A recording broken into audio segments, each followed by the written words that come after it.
Inside the dark room, Prince Bat was tightly bound by his hands inside a cage. Melissa pushed the door open and entered. Bat growled, "Melissa," and cursed at her, "You will not die a good death." Melissa was not angry at all. On the contrary, she put on a mockingly innocent face. "My love, you've repeated this line so many times, yet here I am, still alive and well." Melissa ordered the cage to be opened. Her subordinate immediately obeyed. "As you command, master." The iron cage door opened. Melissa had only taken one step into the cage when she immediately heard Bat's curse. "Don't you come over here." With the same demeanor, the same tone, Melissa gently walked towards him and said, "That won't do. If I don't come over, how can we cultivate our relationship, my love? After all, you are my husband." Prince Bat's eyes filled with hatred, and he ground out each word through clenched teeth. "You are the one who forced and kidnapped me to come here. I have never acknowledged this marriage." Melissa rushed forward, placing her hand on Prince Bat's firm chest. Her expression softened, and she said with a seemingly coquettish tone, "Oh my, what you said really hurts my feelings. It's clear that what's done is done." Bat maintained his look of disgust, yelling, "Let me go. You drugged me, forced me."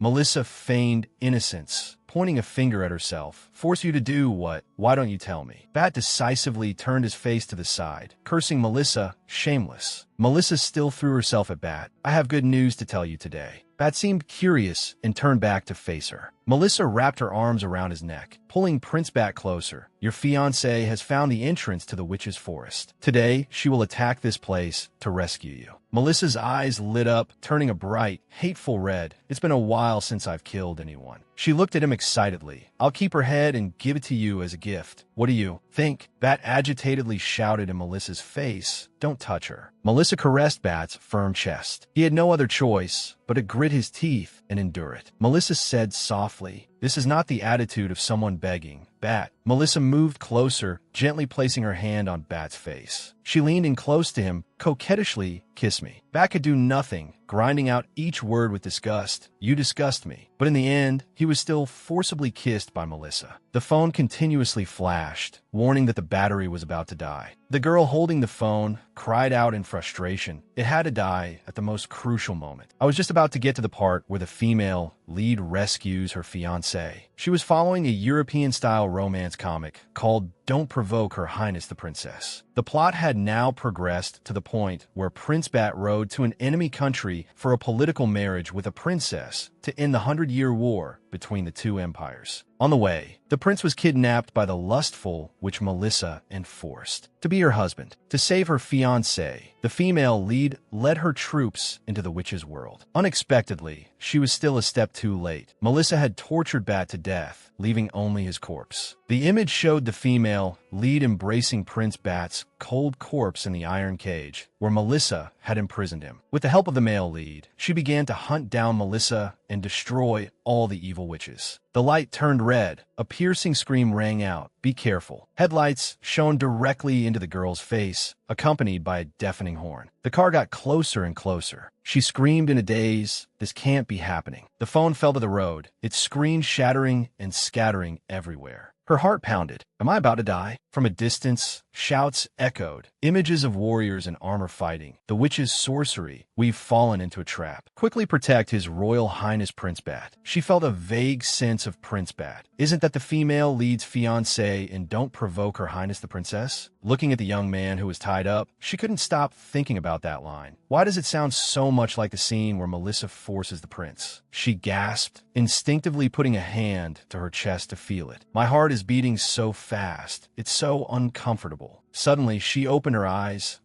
not understanding what was happening. She looked at her hands, thinking to herself, "I wasn't killed by the car. I'm alive again." Her joy didn't last long. She started to look around, wondering in confusion. Where's this? Next to her was a young man and a group of soldiers who were tied up. The young man spoke up. "You want me to become your husband?" She instinctively turned around. Who's talking? Still boy crazy in her next life, she immediately blushed upon seeing the young man's face in front of her. Who is this beautiful young man? Where did he come from? Looking a little closer, something was wrong. This face, it seems I've seen it somewhere before. She remembered something and began to panic. Isn't this Bat Henry, the teenage version of the cannon fodder male supporting character who was imprisoned to death by the lustful witch Melissa? She began to doubt and ask herself, what about me? Who am I? Not seeing Melissa answer, Bat asked, Melissa, did you not hear what I said? I asked if you want me to become your husband. She was confused, not yet understanding what was happening. How am I Melissa, the villainous supporting character? You gotta be kidding me. Ignoring Bat standing there, she held her head in her hands, still not understanding how she had transmigrated into Melissa. I'm done for. I'm so done for. I've transmigrated. Transmigrated into the part where she kidnaps the female lead's fiancé. I'm definitely going to die. Bat looked at Melissa's attitude with suspicion. What is this situation? Why is her aura so different from before? In Bat's mind, an image of when Melissa imprisoned him appeared. You can only be Melissa's husband. As long as you are forever imprisoned in the witch's world, no one can disturb us. His eyes were filled with hatred, and he was also a little surprised. He never expected to be reborn at the moment Melissa was forcing him. On the girl's side, she never expected to transmigrate into Melissa. She calmed herself down. Don't panic. As long as I apologize and let him go, there's surely still a chance to survive. Melissa calmed down, turning back to curry favor. Your Royal Highness, please listen to me. She cried silently in her heart. Cherish life. Stay away from the female lead's fiancé. To lay a hand on this young, pretty boy. Melissa, are you even human? Before she could say anything, Bat spoke up. No need to say anything more. He knew he was handsome, so he also gave a gentle, manufactured smile and continued, I agree to be your husband. But it wouldn't be that easy. How could he, who hated her so much, let it go so easily? I will definitely make you wish you were dead, Melissa. The story takes place in a vast, magical fantasy world. There are 3 main regions. The Kadirian Empire in the west, the Solamian Empire in the east, and in the middle is the Witch's Forest. War had broken out on the border of the 2 empires for hundreds of years, and the people suffered. Scenes of bloodshed were everywhere. The witch's power grew stronger as the 2 empires destroyed each other. For the sake of long-term benefits, the 2 empires decided to temporarily set aside their hatred and unite to end the war through a political marriage. And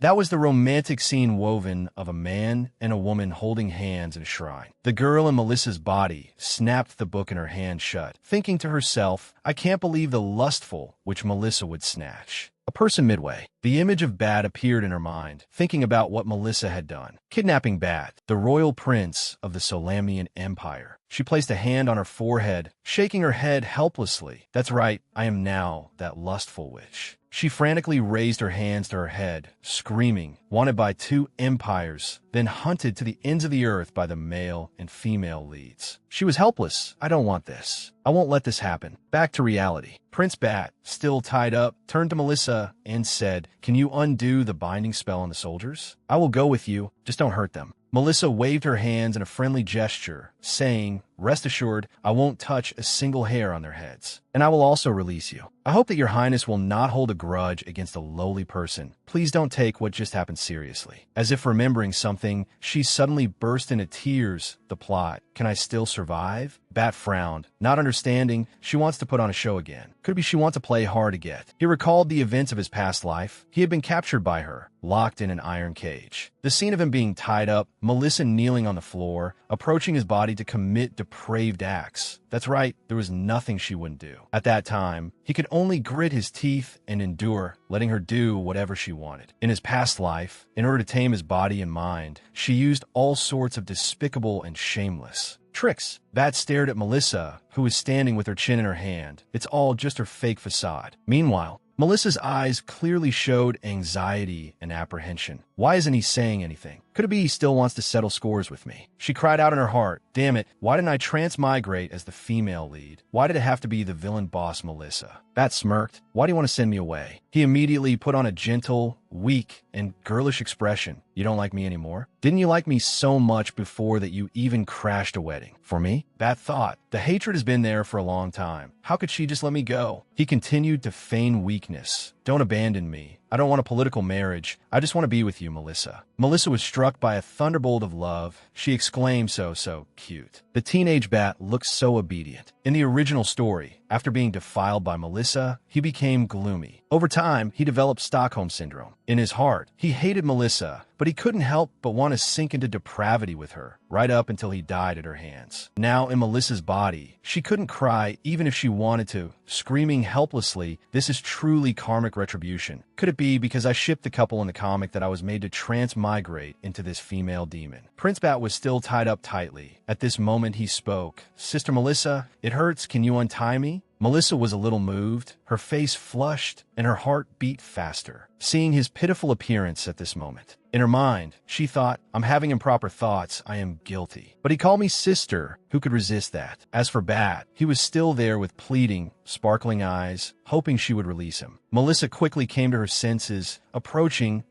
Sorry. I'll untie you right away. I was so focused on begging for my life that I forgot to release him." After being untied, Bat said with an innocent voice, "Sister, you are so kind." Hearing this, Melissa replied with some embarrassment, This is what I should do." Bat cursed in his mind, "You fool, with a dark heart and so lustful. Just wait until I'm free from these ropes, then I'll take your damn life." Melissa, who was untying the ropes, suddenly paused. "Wait a minute. If I untie him now, will he turn around and settle scores with me?" Bat put on a friendly smile, looked at her, and called, "Sister." In reality, he was thinking, why did she stop? Could it be that my act didn't fool her? Melissa let go of his hands, no longer untying him, and said hesitantly, "Sorry, I can't untie you right now." Melissa thought she had been too careless just now. In the story, Bat is an intelligent character. He might be feigning affection for me right now, waiting for me to release him, and then he'll immediately settle scores with me. What should I do? Melissa looked smug. Luckily, I've read the story. I know Melissa has a backup plan to prevent Bat from killing her. Melissa gave a bright smile, looked at Bat, and said, "Your Highness, Bat, although I want to let you go, I'm a little worried that after I release you, a conflict will break out between us. What should we do then? To avoid that, I want to place a witch's curse on you first. I'm sure you have no objections, right?" He opened his eyes wide with worry. A witch's curse. Could it be? While he was still scared, Melissa approached, lifted his chin, and slowly placed a kiss on his lips. Bat's face turned red, and he unexpectedly broke into a sweat. This shameless woman. How dare you? Bat was extremely shocked by Melissa's action, this woman. The seal under their feet also gradually faded. At the same time, a strange mark appeared on Prince Bat's neck. He cursed helplessly. "She carved this damn mark on me again. This is the Heart Seal Curse, an evil sorcery of the Witch Clan. Once marked, one must share their life and injuries with the person who cast the curse. However, if the cursed person is injured, it will not cause any harm to the caster." Bat remembered his past life. In his past life, he was cursed because he bit and injured Melissa, and now, even after cooperating with her like this, he still got it. His hatred reached its peak. "You woman who deserves to die, in this life, I will definitely chop you into 100 pieces." Melissa slowly let go of Bat. She blushed, quickly covering her face with both hands. "Oh my God. My first kiss is gone just like that." Melissa was embarrassed, turned her face away, and left, leaving him in an extremely uncomfortable mood. The ropes on Prince Bat's body also disappeared. Melissa said, "You can go now." Bat looked at Melissa with disgust. "You want me to go? It's not that easy, is it?" Bat also knew that to break the Heart Seal Curse, one needed the true love of the caster. This foolish, lustful woman probably doesn't know what true love is. He thought for a moment, it doesn't matter. The worst outcome is dying together. Bat turned to blame Melissa. "That was my first kiss. You have to take responsibility for me." Melissa blushed in astonishment, stammering, Take responsibility." Before, Melissa wanted to marry Bat, but that was the old Melissa. She is different now. "I just want to let you go, and you want to be my husband. You don't know what's good for you." Bat stepped closer, taking her hand. "You don't want to?" He continued, "That's right. You must have many men, right? They must know how to make you happier than I do." As he spoke, he described a scene of Melissa sitting on a chair, surrounded by 4 or 5 young men, serving her. He turned his head away in disappointment. Melissa tried to explain. I don't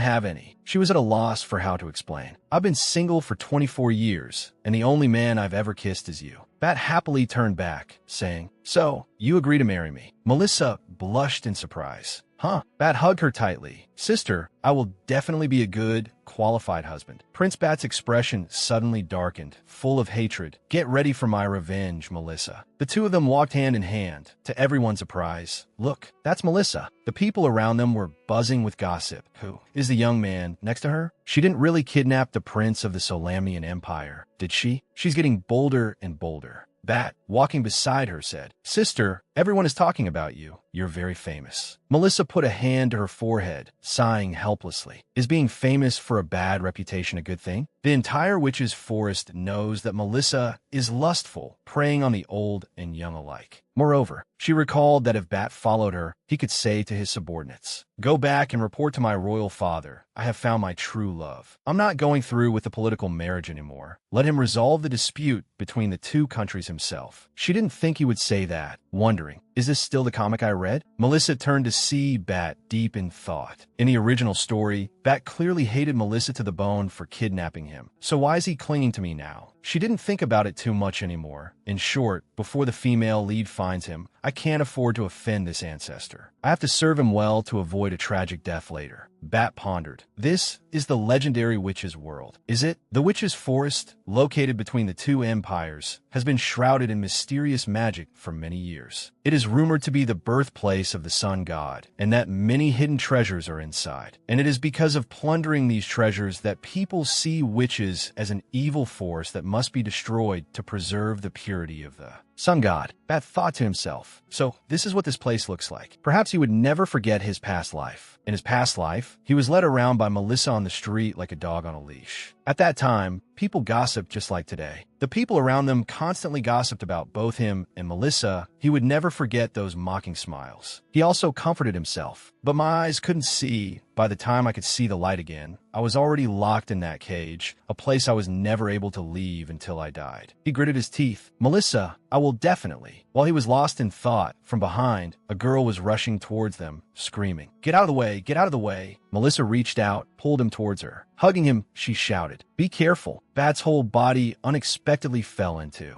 Melissa's chest. He blushed, not knowing what was happening. What is this situation? On the other side, people gathered around the little girl, scolding her. Flying so carelessly, you'll make your family cry, you know? The little girl looked up with a remorseful expression. Sorry, I just got my flying license." Bat was surprised. Melissa just protected me. Meanwhile, Melissa was worried. Are you okay? She thought to herself, if he gets hurt, the female lead will skin me alive. Bat looked at the person in front of him and asked, "Who are you?" Hearing this, she was startled. He looked at the woman before him. That cruel, self-centered, and selfish woman. How could she protect me? He was suspicious. Who is the woman in front of me? Bat's stare made her embarrassed, and she pressed her other hand tightly against her chest. Holding hands, we held hands. This is the first time I've held a man's hand. Bat saw Melissa's familiar lustful expression and immediately denied it. This familiar expression. But Melissa was excited, completely not hearing the question just now. Prince Bat's mouth twitched into a smile as he thought, am I just being overly sensitive because I was reborn? This person with such a shameless expression. Who else could it be but Melissa? Melissa regained her composure. Oh, what did you just ask me? Bat pretended like nothing happened. Nothing, I want to hold Sister Melissa's hand and go home. Then he bent down and kissed her hand, grinding out every word. To our home. She had been single her whole life, and this scene made her unable to bear it, causing a nosebleed. She thought, who can understand the joy of having a younger brother? Melissa led Bat to her castle on the outskirts of the witch's forest. Melissa said as she walked, during your stay in the witch's forest, I will protect your safety until you leave. She felt a little guilty. If you hear any bad rumors about me, please don't believe them. Then Melissa said as she pushed the door open, especially the rumors about being a nymphomaniac with chaotic relationships. She confidently pushed the door open. I am absolutely not that kind of person. Offering, please come in. Melissa was trying to build an image of a warm and hospitable hostess, kind, beautiful, and generous. Then the female lead of this story would come here and say, thank you for taking care of my fiancé.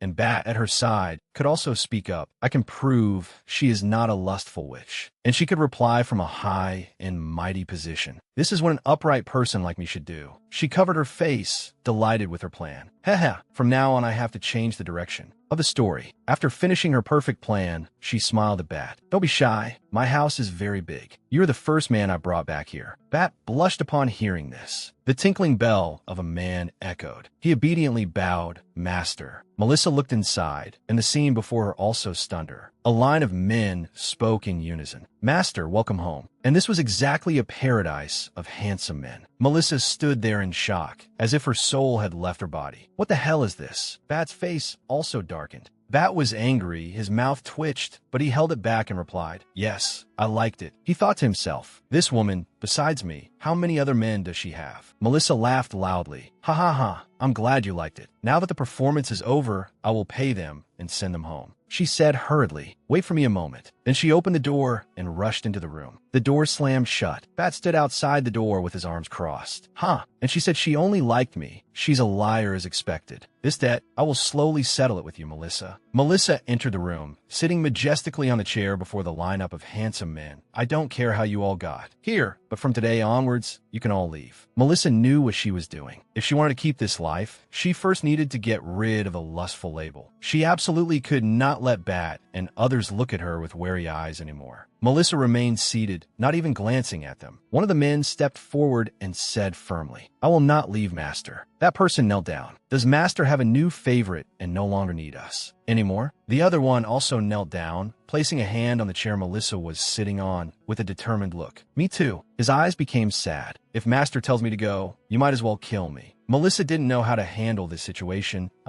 You guys. Then she remembered. These two characters were Melissa's male favorites. But in reality, they were full-time nannies, specializing in caring for someone as incapable of living independently as Melissa. The dark-skinned one is named Set, 18 years old. Melissa once saved his life from the slave market. Therefore, she is his life-saving benefactor. He sees Melissa as his everything, her #1 loyalist. The other, fair-skinned one, is named Siren, 19 years old, who was exploited by a group of nobles. Melissa heard his beautiful singing voice and kidnapped him home. Although Melissa in the story is a standard villain, but in the eyes of these two, she has always been their salvation, their faith. Set hugged Melissa's leg, crying and begging. "Boo-hoo, I don't want to leave, Master." A slave who loses their master has no way to live. Beside him, Siren also put on a pitiful and innocent expression, making it difficult for Melissa. "Oh God, what should I do?" In the main hall, she spoke up so. She forced a bright smile. "That's how it is." Standing in front of Bat, she explained, "I was afraid you wouldn't be used to it here, so I arranged for 2 people to serve you." She pointed to the dark-skinned man and said, "This is Set." Set crossed his arms and looked straight at Bat, saying, "I hear you're some prince. None of you nobles are any good." Siren quickly covered Set's mouth and introduced himself. "I am Siren. From now on, Set and I will take turns being by your side, obeying all your commands." Melissa also smiled and replied, "These two are very familiar with this place. If you have any questions, just find them." Melissa was very pleased with herself. "I'm so clever. I directly sent 2 huge troublemakers to serve Bat. This way, all 3 troublemakers are tied together, which is good for both sides." Little did she know that Bat thought differently. On the very first day, she already sent people to monitor me, as expected of Melissa. Bat hugged Melissa and gave a faint smile. "Thank you, Sister Melissa. You are too good to me. You're the most wonderful wife I have ever met." In the dark night, a voice called out, "Melissa." She was scared. "Who is it? Who's calling me?" The voice called out again. "You're the one who killed Bat." Melissa tried to explain. "It wasn't me. I didn't do it." The image of a man and a woman holding swords. Blood was dripping incessantly from the swords. They moved closer to Melissa. The girl said, "Be buried with him." Melissa was terrified. She screamed loudly, "Don't." She woke up at the start. Her face drenched in sweat, she lay down, panting heavily. Her eyes stared at the ceiling. She placed a hand on her forehead, reassuring herself. "So it was a dream. I thought I was really killed." Suddenly, she heard footsteps approaching, gently pushing open her bedroom door and entering. Her eyes widened in terror. "Who is it?" That person came forward and held Melissa's hands tightly. A gentle voice spoke up. "Don't be afraid. It's me." It turned out the person who had snuck into Melissa's room was Bat. Melissa was pinned down by Bat's whole body. Her face flushed red, and she exclaimed in surprise, "Bat!" Outside, the bright moon shone into the room. Melissa hurriedly used both hands to forcefully push Prince Bat away. "Why are you here?" She was also surprised to see him. "Didn't I arrange a private room for him and have Set and Siren guard outside the room? How to get past those two and come to my room?" Siren and Set had been hypnotized by Bat and were sleeping soundly in the hallway, constantly calling out, "Master." Bat looked at Melissa with a deeply affectionate gaze. "I don't want to sleep alone. I'm afraid of the dark." She gently placed her hand on Bat's face and said, "Aren't Siren and Set with with you? She thought, if he's afraid of the dark, he should find those two men. What's the use of finding me? Bat whined coquettishly. I don't want them. I only need you. Hearing these words, Melissa blushed. This is against the rules. How can he flirt so seriously? But how could a lustful god like me resist this? Bat pressed down on Melissa, pounding his fists on the bed and continuing to whine. Sister, I'm begging you. I want to sleep with you, Melissa. Melissa immediately refused. No, you can't, Melissa said while trying to push Bat away. Listen to me, Bat. Melissa kept pushing Bat to sit up. She said, me not sleeping with you is for your own good. She worried. What if my beastly nature awakens and I eat you up? Don't you touch Saloa's bottom line. She continued to reassure him. Bat, men and women are different. You should go back to your room now. Be good, okay? Bat sadly placed his hand on Melissa's. But we are husband and wife. Isn't sleeping together a very normal thing? Melissa frowned, pouted, of course not. I'm not the one pursuing you, yet you want to be my husband. You're the one clinging to me for dear life and refusing to let go, aren't you? She felt something was not right. Strange. The plot of the story was clearly not like this. Could it be that my transmigration created a butterfly effect? In the original work, Bat's death is what makes the female lead determined to take revenge. On her path of revenge, the female lead is helped and encouraged by the male lead, and they fall in love. Now that Bat isn't dead, how will the female lead's revenge plot unfold? What about the romance between the female and male leads? Seeing Melissa silent, Bat thought to himself, in my past life, Melissa never allowed any man into her bedroom, including me. Bat's eyes were full of suspicion. What secret does she have after all? In the past life, was my kidnapping ordered by someone else? I must investigate this clearly. For now, to stay by her side, I can only exploit her weakness for handsome men. Bat continued to act cute. Come on, let me stay. I could do anything for you. Bat lunged forward and pushed Melissa onto the bed. He knew her personality all too well. She had never refused a man who came to her door. Melissa was helpless. What should I do? Wait. She gently patted his head comfortingly. All right, but I have one condition. Bat asked, what is it? Bat happily raised his head to face her. Whatever the request is, I will agree. Bat thought, has Melissa finally shown her true colors? Although I was mentally prepared to sacrifice my body, I didn't expect it to be so soon. The sound of the wind blowing in from outside made the curtain flutter. At this moment, Melissa spoke up. My request is, she sprang up and pinned Bat to the bed. Melissa looked at Bat seductively and said, in 1 month, come with me to the entrance exam for the Bylai Military Academy. Bat was surprised, then felt something was not right and asked himself, that's it, no need to take off clothes. Melissa took the initiative, using her hand to lift Bat's chin and said, do you agree with me? Bat's whole body stiffened. He stammered in reply, okay. Melissa casually pulled the blanket over Bat. She thought to herself, as expected, a Bat who hasn't been tainted by Melissa is a good and very obedient teenager. After speaking, she lay down, her back to Bat. Bat was still dazed, not understanding what was happening. She closed her eyes and said softly, all right, let's sleep. Bat couldn't sleep. He looked up at the ceiling thoughtfully. This isn't a dream, is it? Melissa didn't do anything at all. It's not that she's so overindulged in lust that she can't perform, is it? Bat imagined a sleep-deprived Melissa, her face listless with dark circles, surrounded by many handsome men. Bat turned to look at Melissa's fair white back and thought, why does she suddenly want to go to the Bylai Military Academy? Bat remembered his past. In my past life, I was imprisoned, so I didn't know any news. I was in a cage and didn't know what was happening in the outside world. In my past life, I heard the name Bylai Military Academy from Melissa's mouth. Bat remembered that time Melissa hugged him from behind, her eyes flirtatious, saying, your fiancé has fallen in love with a student at the Bylai Academy. See, only I am the one who loves you. The most. Bat turned around and asked softly, why do you want to go to the Bylai Military Academy? Melissa kept her eyes closed, muttering, you'll know when we get there. As soon as she finished speaking, she suddenly opened her eyes, her gaze revealing her thoughts. On this continent, besides the Witch's Forest, only the Bylai Military Academy is not under the rule of any country. Melissa slowly connected the dots. She thought that place also protected Melissa for a while when she was on the run. The important thing is the original male lead, Edwin. Poster is there. I have to find him before he meets the female lead. 1 month later, 100 nautical miles from Nathan Island. The boat was drifting on the sea, surrounded by beautiful scenery and clear blue water. Melissa happily enjoyed the beautiful scenery here. One hand held her wide-brimmed hat. She spoke up. That's Nathan Island, right? She shouted, everyone come and see this. She turned around to see 3 people with their heads down, vomiting, Melissa didn't expect them to get seasick. She asked with concern, "Is everyone okay?" She didn't think they were so unprofessional. These 3 people vomited the whole way. I can't believe they all got seasick. Bat's face was haggard, but deep inside, he was full of anger. Do I look okay? This woman definitely did this on purpose, bringing me on a boat to some remote place to make a fool of me. Vicious woman. Still, he forced a smile and said, "Sister, I'm fine." Siren supported Set. Both looked quite tired. Set asked heavily, "Master, how much longer until we arrive?" Siren worriedly asked the master, "Are you feeling unwell anywhere?"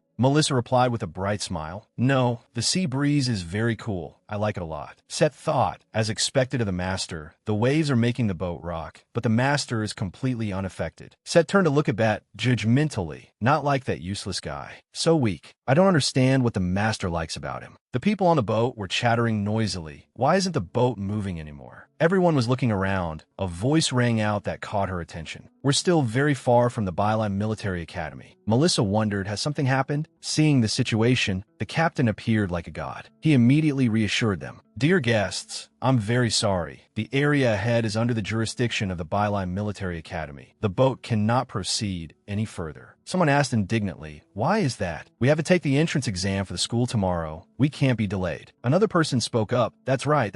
This place is so far from the island. You can't expect us to swim there, right?" The captain calmly explained, "I'm sorry, but all candidates for the Byline Military Academy's entrance exam must get there on their own abilities." Birds flew back and forth in the sky. Suddenly, a splash was heard. It turned out someone had jumped into the sea. He said aggressively, "If you can't even do this, how can you pass the Academy's test? We're going ahead." Melissa stood by the ship's rail, watching people swim by one.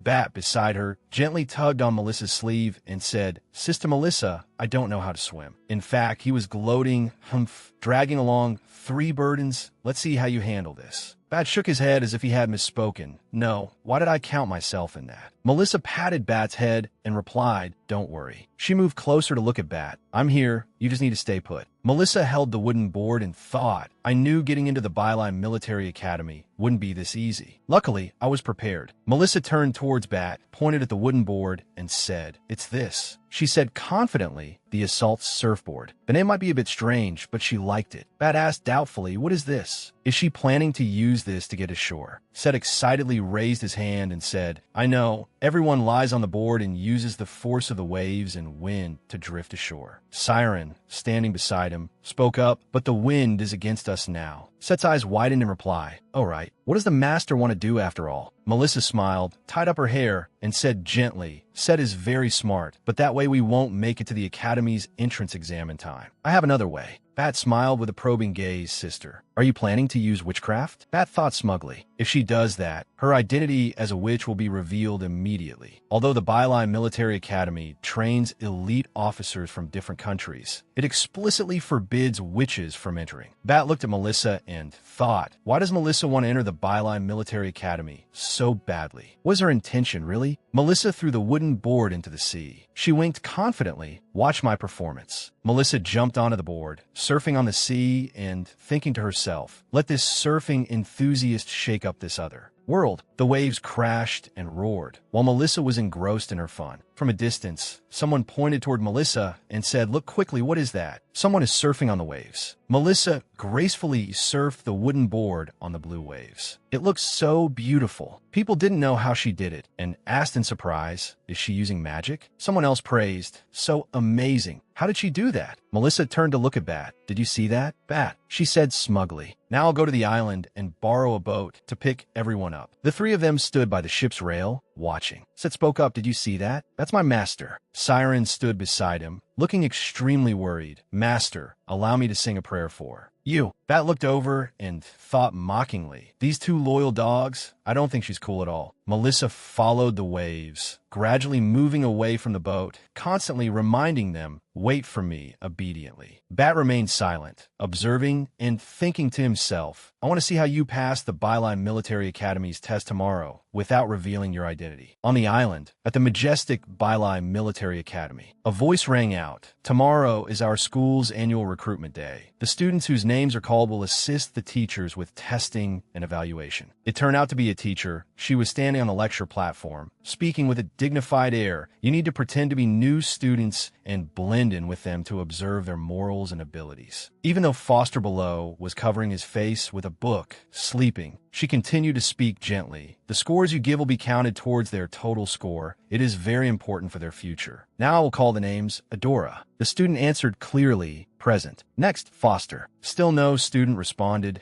She angrily slammed the ruler on the desk and said angrily, Edwin Foster, it's morning already. Foster lowered the book, covering his face with one hand, his expression dark, and said, so noisy. Foster's posture was very nonchalant, his feet still propped up on the desk. Ma'am, I'm not deaf. His eyes were filled with boredom as he sighed. What a pain. To be transmigrated to this godforsaken place, and to be an elite student at a military academy, fine. But I have to participate in various school activities all day. It's even more tiring than my previous life. Foster put his hands behind his head, leaning back slightly. The teacher was still standing there, continuously tapping the ruler on the desk. Edwin, look at your lazy posture. Do you know how much effort students with a poor background like you have to put in to get into the Byline Military Academy? The teacher continued to point the ruler at Foster. You have this opportunity, but you don't know how to cherish it, wasting the headmaster's concern for you. Foster stretched tiredly, yawned. Here we go again and again. Foster shot up, his eyes resolute. Miss Keller, you're wrong. With a handsome face and off-the-charts intelligence, what was there to be afraid of? I was able to get into the Byline Military Academy not through effort, but through my own talent. If you don't believe me, go ask the headmaster. Foster rested his chin on his hand and continued. If he hadn't begged me to come, I wouldn't have come here to suffer. The teacher got angry, tweaked Foster's ear, and said, sooner or later you will pay the price. Tomorrow you will be responsible for testing the new students, no slacking off. Then she pushed him down into his chair. Do you hear me? Foster obediently replied, yes, I hear you. Foster's eyes showed a longing. I wonder if there will be any beauties among the new recruits this time. I hope it's not a bunch of snot-nosed brats. Foster looked out the window, thoughtfully. After thinking for a moment, he decided, well, I'll go to the port later to observe the situation. Outside Nathan Port, dozens of boats were docked. There were also many people walking back and forth. Melissa finally made it to shore. After borrowing a boat to bring the other three to shore, she met a guy. She asked in surprise, hey, the uncle who lent me the boat is your uncle? Foster replied calmly, that's right, just tie the boat to the shore. That person was Foster. He had disguised himself and come to the port to observe the situation. He was curious. You're here for the entrance exam tomorrow, right? Melissa smiled brightly and replied, that's right, I'm here for the entrance exam. Behind them, Set was exhausted, vomiting nonstop. Seeing this, Siren ran over to ask with concern, feeling any better. Set? She pointed to the three of them and said, these three are my younger brothers. They came here with me. Hearing this, Bat thought angrily, well done, Melissa. You're already seducing a handsome man the moment you get on the island. I swear. Bat watched from a distance, letting Melissa and Foster stand there laughing and joking. She probably used her beauty to borrow that boat, right? Bat was sulking, clenching his fists. Enjoy your pleasure for now, Melissa. The day I figure everything out will be the day you.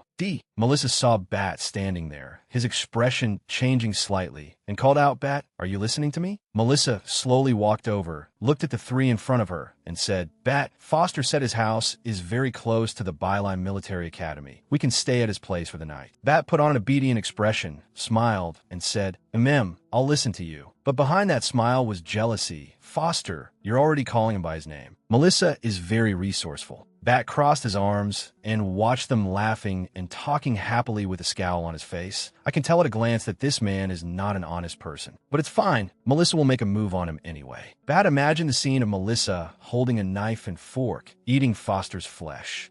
Just you wait. Tonight he'll be eaten without a single bone left. The night sky was quiet, the scenery incredibly romantic. The stars in the sky twinkled brightly. Inside the house, everyone was gathered around a table. Suddenly, Foster placed a bag of wine cups on the table. Foster said slowly. This is wine I brewed myself. I don't know if it suits your taste. Melissa stared intently at the wine cup in front of her, her expression changing slightly. What do? I can't drink alcohol. I'll go crazy. Set and Siren, sitting opposite, were already drunk and oblivious. Set's face was flushed as he said, my sister, the master, loves to drink the most. Siren also agreed. Yeah. Melissa looked at them and thought, what's wrong with you two? Melissa forced a smile, turned to Foster and said hesitantly, I still have the exam tomorrow. I won't drink. She kept reminding herself, although I've only been dead drunk once, I won't let the incident of drunkenly harassing someone happen again. Bat sat next to her, his eyes glinting dangerously. That's right. If Melissa gets drunk, maybe she'll drop her disguise and reveal her true face. Then I can get information from her. Bat said gently, Sister, I've never had a drink with you. Can you have one drink with me? Bat stared intently, raising his wine cup with both hands. Is that okay? But in his heart, he thought, it would be strange if she said no. In the past life, she often used alcohol to force me to do this and that because she wanted to be with me. Then he remembered the scene of Melissa sitting on him with a seductive smile, pouring wine on his body bit by bit. He was determined. This time, I'll give her a taste of her own medicine. Looking at the incredibly handsome face with mesmerizing eyes, Melissa exclaimed, so adorable. It's impossible to refuse. Looking at the wine cup in Bat's hand, Melissa hesitated for a moment, but finally said, okay, just one glass. Melissa took the wine glass, tilted her head back, and drank it all in one go. Melissa slammed the cup down on the table. Sitting beside her, Foster was excited, clapping his hands in celebration, praising her nonstop. Miss Melissa has a really good tolerance for alcohol. Foster raised his chin and looked at Melissa intently, thinking, this girl is quite interesting. It seems her relationship with the three men beside her is not simple at all. Is she playing the field? If so, then I can make my move with confidence. She grunted in agreement. Both men raised their eyebrows and looked over. Melissa was now almost losing control. She suddenly stood up, raised her glass with one hand, and said, look, I drank it all, haha. Foster quickly reached out to support her. Miss Melissa, your face is so red. Are you okay? Melissa tilted her head and stared at Foster, shamelessly grabbing his hand. She gently pulled his hand to touch her face and said, Foster, you are so handsome. Foster didn't pull his hand away, but gently caressed her cheek. You're drunk, Miss Melissa. This was a rare opportunity to get close to a beauty. How could Foster let it pass in vain? He stared intently at Melissa's beauty. A drunk Melissa was incredibly beautiful, her eyes sparkling, her red lips extremely seductive. Foster silently swallowed, feeling his throat a little dry as he exclaimed, with a face like this, no man could resist. It seems there will be a good show tonight. Melissa, unable to control herself, called out softly, Foster. She pouted her lips, spread her arms wide, and lunged forward, saying, I want a hug and a kiss. Foster, without hesitation, also spread his arms wide to respond. Okay, but behind them, Bat was furious. Unable to bear it any longer, he stood up, calling sister while pulling her into his arms. Melissa was unexpectedly pulled backward. Bat's strong arms wrapped around Melissa. His sharp eyes looked towards Foster as he requested, could I trouble Mr. Foster to prepare a room for me and my sister? She's drunk, and I need to take her to rest. After hearing this, Foster rested his chin on his hand, a little surprised. One room? Bat replied without hesitation. That's right, I usually sleep with my sister. Foster led Melissa and Bat to a vacant room. As soon as he pushed the door open, Foster said, this is the biggest room. You two can sleep here tonight. Bat, behind him, carefully supported Melissa. Be careful. Watch your steps, sister. Seeing this scene, Foster couldn't help but be suspicious. Are you two really siblings? He sighed and thought to himself, this godforsaken Bylai Military Academy doesn't have a single beauty. It's about to drive me crazy. It was so hard for one to finally come here, I didn't expect. Hearing that, Bat turned back and replied, what our relationship is, there's no need to tell you. Am I right, Foster? Foster was rendered speechless by him. Okay, just pretend I didn't ask. He couldn't help but think to himself, TSK, TSK.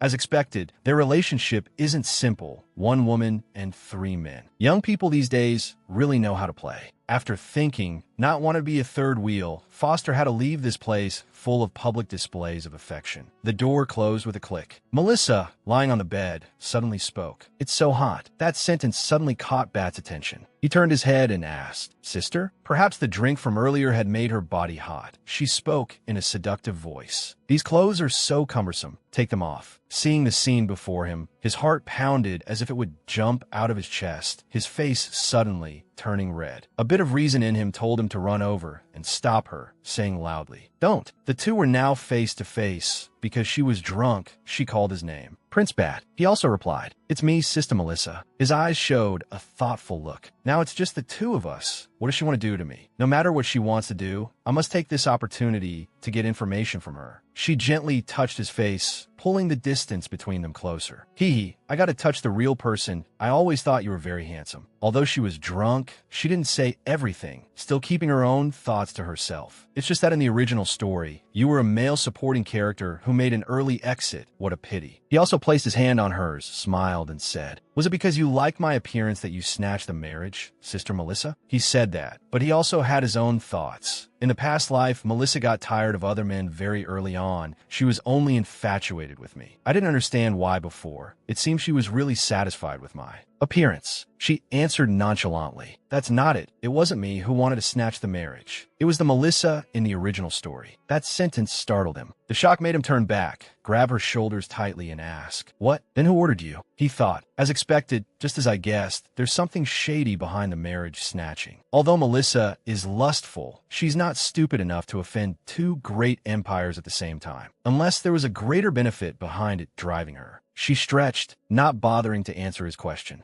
So sleepy, I can't open my eyes anymore." The devil in him awakened, not wanting to let her sleep. "Don't sleep. Melissa, you tell me clearly who ordered you to kidnap me." She thrashed about and cried out in protest. "So sleepy, don't be noisy." She turned over, hugged a pillow, and started snoring. Seeing this, he only felt helpless, really drunk. His eyes became thoughtful again, his mind constantly asking questions. What is this about? Why is the Melissa from the past life different from this life? Watching her sleep made him doubt life even more. But I have confirmed one thing. In the past life, Melissa didn't snatch the marriage because she was lustful. The person behind her, who ordered her, who could it be? Suddenly, she shed a tear, muttering, Don't kill me, I beg you." He said nothing, just covered her with a blanket, telling himself, "You have nightmares too?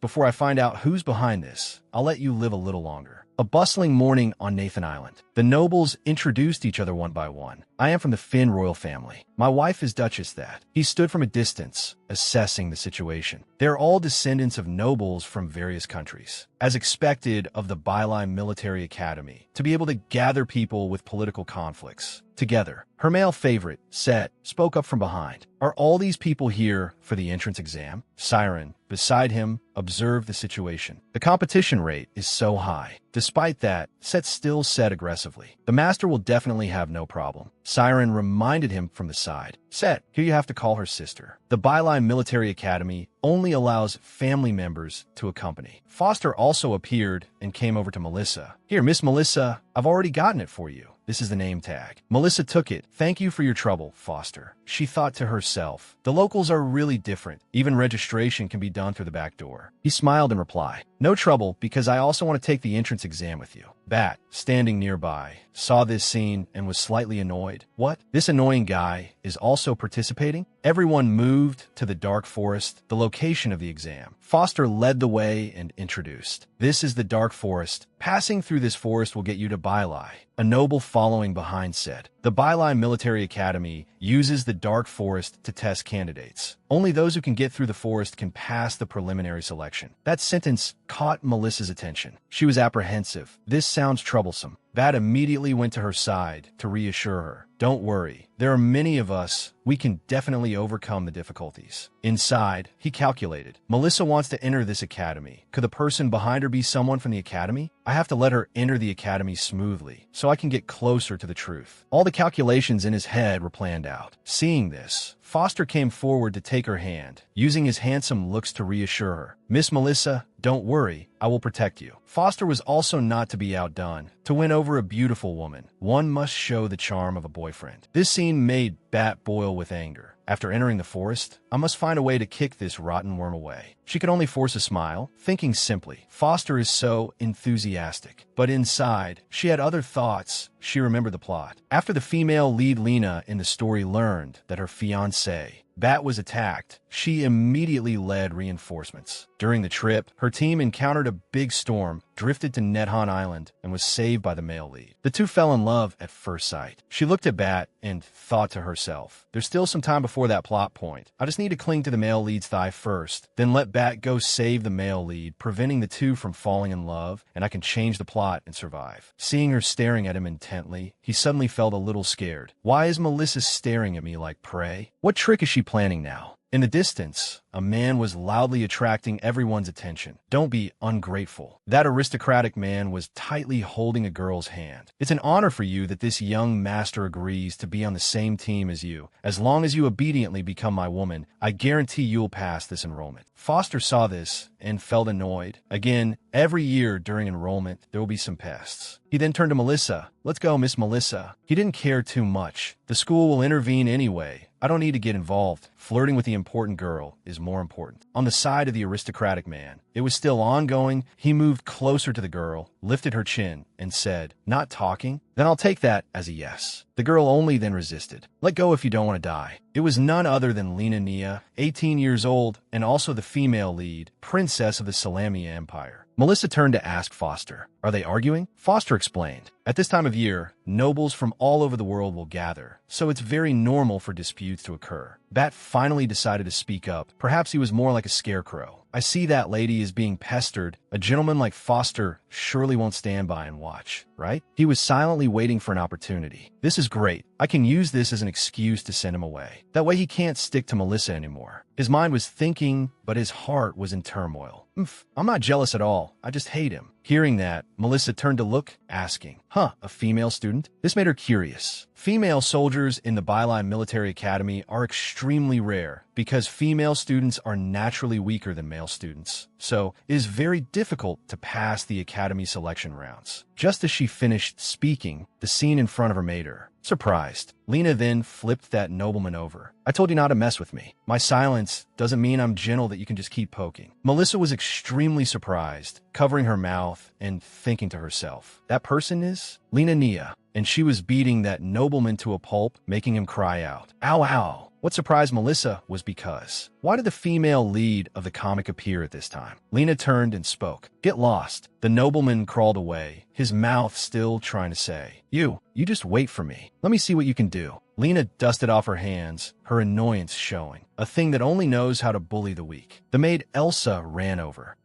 Princess Highness, I finally found you." Lena was surprised. "Elsa, why are you here?" Elsa then explained, "His Majesty the King found out you ran away to avoid getting married and flew into a rage. Do you know how much I trembled when I was questioned?" The maid ran over and hugged Lena's leg, pleading, "Your Highness, let's go back for the political marriage. Otherwise, my little life will be hard to keep." She turned to Comfort and also said, "Don't worry, even if I don't run away, this marriage won't happen." Hearing that, the maid was a little surprised and asked again, "Why?" She answered very confidently, "Because my fiancé is cannon fodder." Lena began to reminisce, an image of her and Foster standing in the same frame. To this day, I still can't believe that. I'm the female lead in a fantasy comic. This means she has to confront Melissa, a dangerous woman, but one cannot deny her beauty. And she has a certain role in this story. To save my fiancé who was kidnapped by the cruel witch, I gathered a team to rescue him. But in the end, I still couldn't save him. The political marriage failed, the two empires went to war again, and the people suffered. The peace treaty was only on paper. While I was hunting down the culprit, the lecherous witch Melissa. At that time, Melissa was very leisurely enjoying herself. I met Edwin Foster and fell into a sea of love with him, as he helped her time and time again. And then, one day I woke up and these images of my past life just appeared in my mind. And upon learning that, she certainly wouldn't sit still and let that continue to happen. She decided to escape, to run away from this bondage and do what she liked. Identity, age, encounters, love, I know them like the back of my hand. Because she knew it all, she was even more unwilling to follow those things. I will never accept such a fate, so I resolutely ran away from that marriage. She wanted to go far away because only in this way can the original trajectory be changed. It didn't stop there. She continued to consider. The Byline Military Academy is not the main setting of the story. Coming to this place gives me more initiative. And one more thing. Moreover, the male lead in the story is also in this place. It's our Mr. Foster. She rested her chin on her hand and thought, I wonder how many people in the story have awakened their consciousness like me. If they're enemies, it will be a big problem. I must quickly find new allies. The waterfall kept flowing fiercely. A hand slapped Melissa's shoulder with a thud. blood. Bat turned to call Melissa. Sis. It startled her. Looking at reality made her even more worried. It's ruined. Everything happened too fast. I couldn't react in time. He then pulled her away. It seems the other party doesn't need our help. Let's go. Hearing that, Melissa replied, okay. She thought to herself. Luckily, in the story, Bat has never seen the female lead, and right now the female lead doesn't hold any grudge against me, nor does she know me. She breathed a sigh of relief. Phew, everything is still under control. As for Foster, he directed his gaze towards Lena.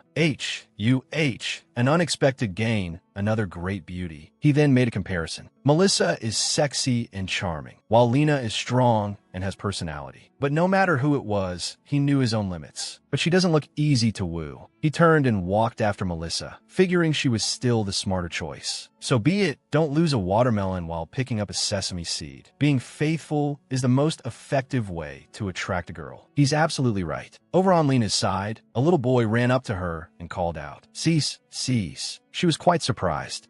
Both she and the maid beside her had a big question mark. She wondered, where did this little kid come from? A very cute boy came to ask, are you also here to participate in the academy's enrollment? She patted the child's head and replied, that's right. Is there something you need? The little boy also replied, Sis, I heard the dark forest is very dangerous. Can I team up with you? The little boy reenacted her movements from before. Just now I saw you like this, like that. You knocked that guy down. So amazing. Hearing that, she was a little surprised and asked back, you're also here to participate in the enrollment? She wondered in her head. So young, not even 10 years old, right? How could his parents be at ease letting him come here? The little boy then replied with a pout. I didn't want to come either, but my dad insisted. That action, she unconsciously found too adorable. So cute. She patted his head. Don't worry, you follow me. I'll protect you. What more is there to say? Hearing that the little boy was very happy and said back, you can just call me Peppa. A sinister look was revealed. This child is not normal. He thought to himself, Foster, let's see if the woman you chose is as formidable as the woman I chose. This time I won't lose to you. She jumped up high. Her fighting posture was extremely decisive and beautiful, beating the monster until it went to meet its ancestors. For good, the other monsters, if not scared, were intimidated. They became wary of her. Peppa cheered from the side. Sis, you're so amazing. The maid on the side also had a look of great admiration. Her Highness the Princess is completely letting herself go. Her Highness the Princess, considered the #1 lady of the Salamnia Empire. Her gestures always exuded a noble, luxurious air. She's the object that girls always strive to emulate, and also the ideal model for girls and boys. It didn't stop there, but that was all fake.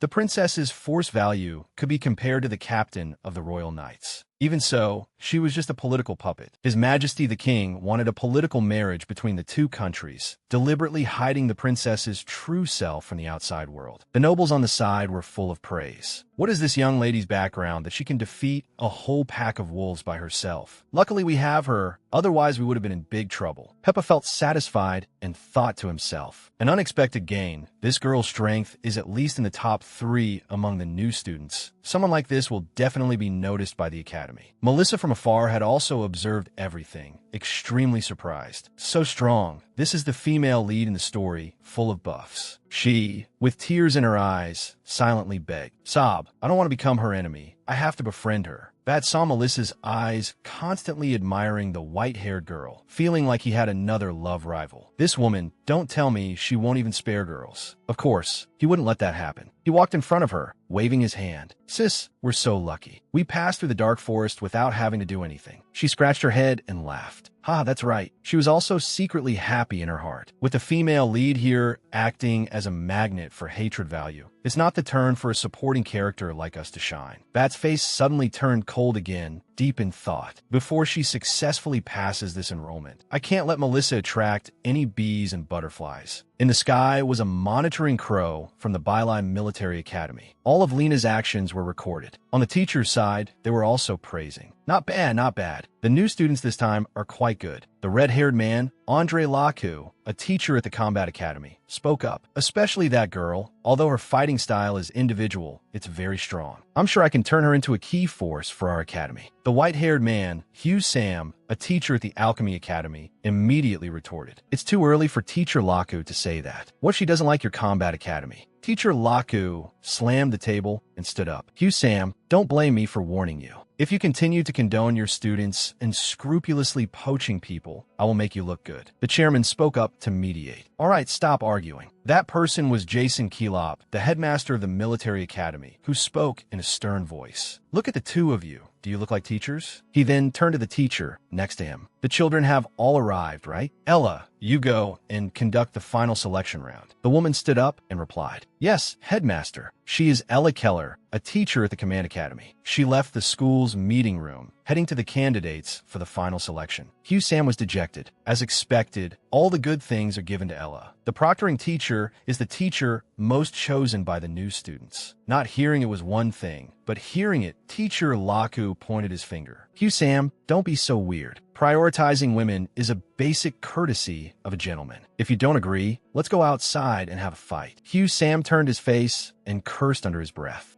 Damn bootlicker, meaning those who flatter and please others without dignity, or a bottom line. Back to the candidates. Melissa walked towards the academy full of excitement. Wow, this is the Byline Military Academy. She felt a little surprised and wondered. It was that easy to get in? But whatever, she smiled, looking very cute. Hee, it's all thanks to the female lead. Foster approached. Miss Melissa. It startled her a bit, while Bat behind him became wary upon seeing him. What does he want? He bowed. Although the time with you was short, I was very happy. Perhaps we have to say a temporary goodbye here. Hearing that, Bat couldn't help but rejoice in his heart. He wants to leave. That's great. Melissa then asked, Foster, did something happen? She felt a little worried for him. We've reached the final selection. Why leave right now? Bat's face became gleeful. Sis, Foster probably has his difficulties. Don't ask anymore. We should respect his choice. His mouth said that, but his heart thought otherwise. Finally got rid of this guy. I keep feeling that his identity is not as simple as it seems on the surface. You're right about that. Foster then sighed in frustration. I don't want to go either, but that headmaster will definitely come to the final selection part. I don't want to give a 3-hour speech in front of new students every year. Isn't it better to spend that time admiring beautiful women? A voice rang out. Edwin Foster, is this the new student you chose? Turning around, it was none other than Peppa, with Lena and her maid behind him. Peppa then taunted, as expected of your style. Only choosing beautiful people, completely disregarding strength. Melissa was surprised to see Lena, the female lead. I didn't expect to meet in this situation. I'm not ready yet. Lena also looked back at Melissa and wondered, Melissa, the villainous witch, why is she here? She avoided Lena's gaze, telling herself, it's okay, I'm not the Melissa from before anyway. I've also changed the plot of Kidnapping the female lead's fiancé.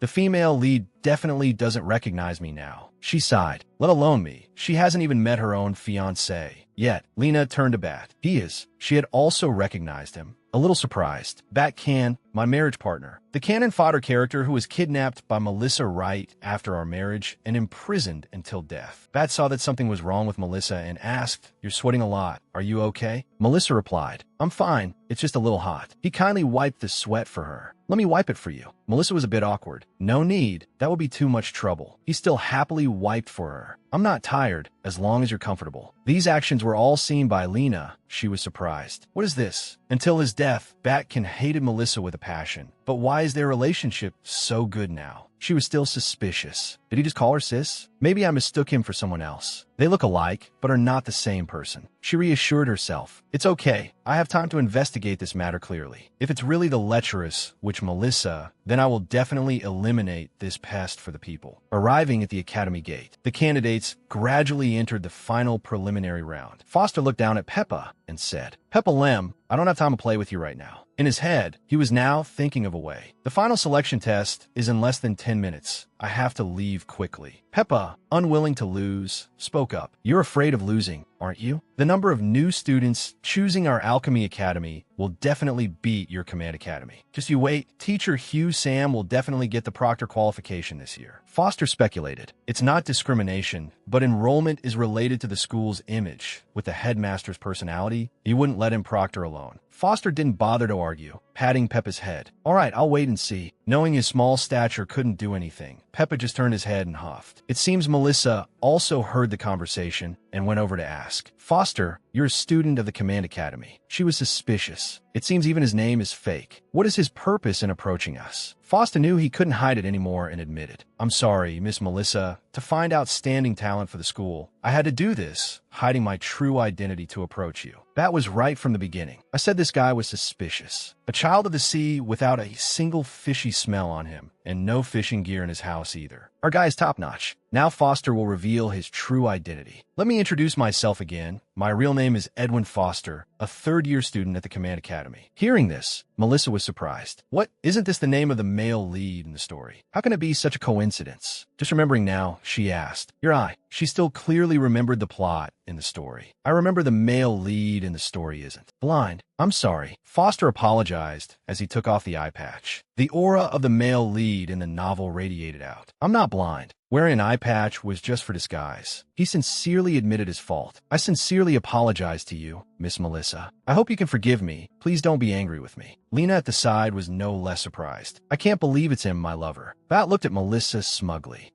Melissa hates it most when someone lies to her. She will definitely not forgive him. Beyond Bat's expectations, Melissa happily replied, Oh my, why would I be angry about this? This made Bat fall over. What? Melissa gently replied. Senior Edwin has helped us a lot. I can't thank you enough. Actually, Melissa had another idea. Anyway, the purpose of coming here is to cling to the male lead's thigh. I must seize this opportunity. Bat on the side couldn't stand it and spoke up. Sis, don't you hate it when people lie the most? Being asked like that, she quickly tried to save the situation. Do I? I feel that if it's a well-intentioned lie, it doesn't count as lying, right? If you're handsome, you're forgiven, He turned to say to Foster, Don't be smug.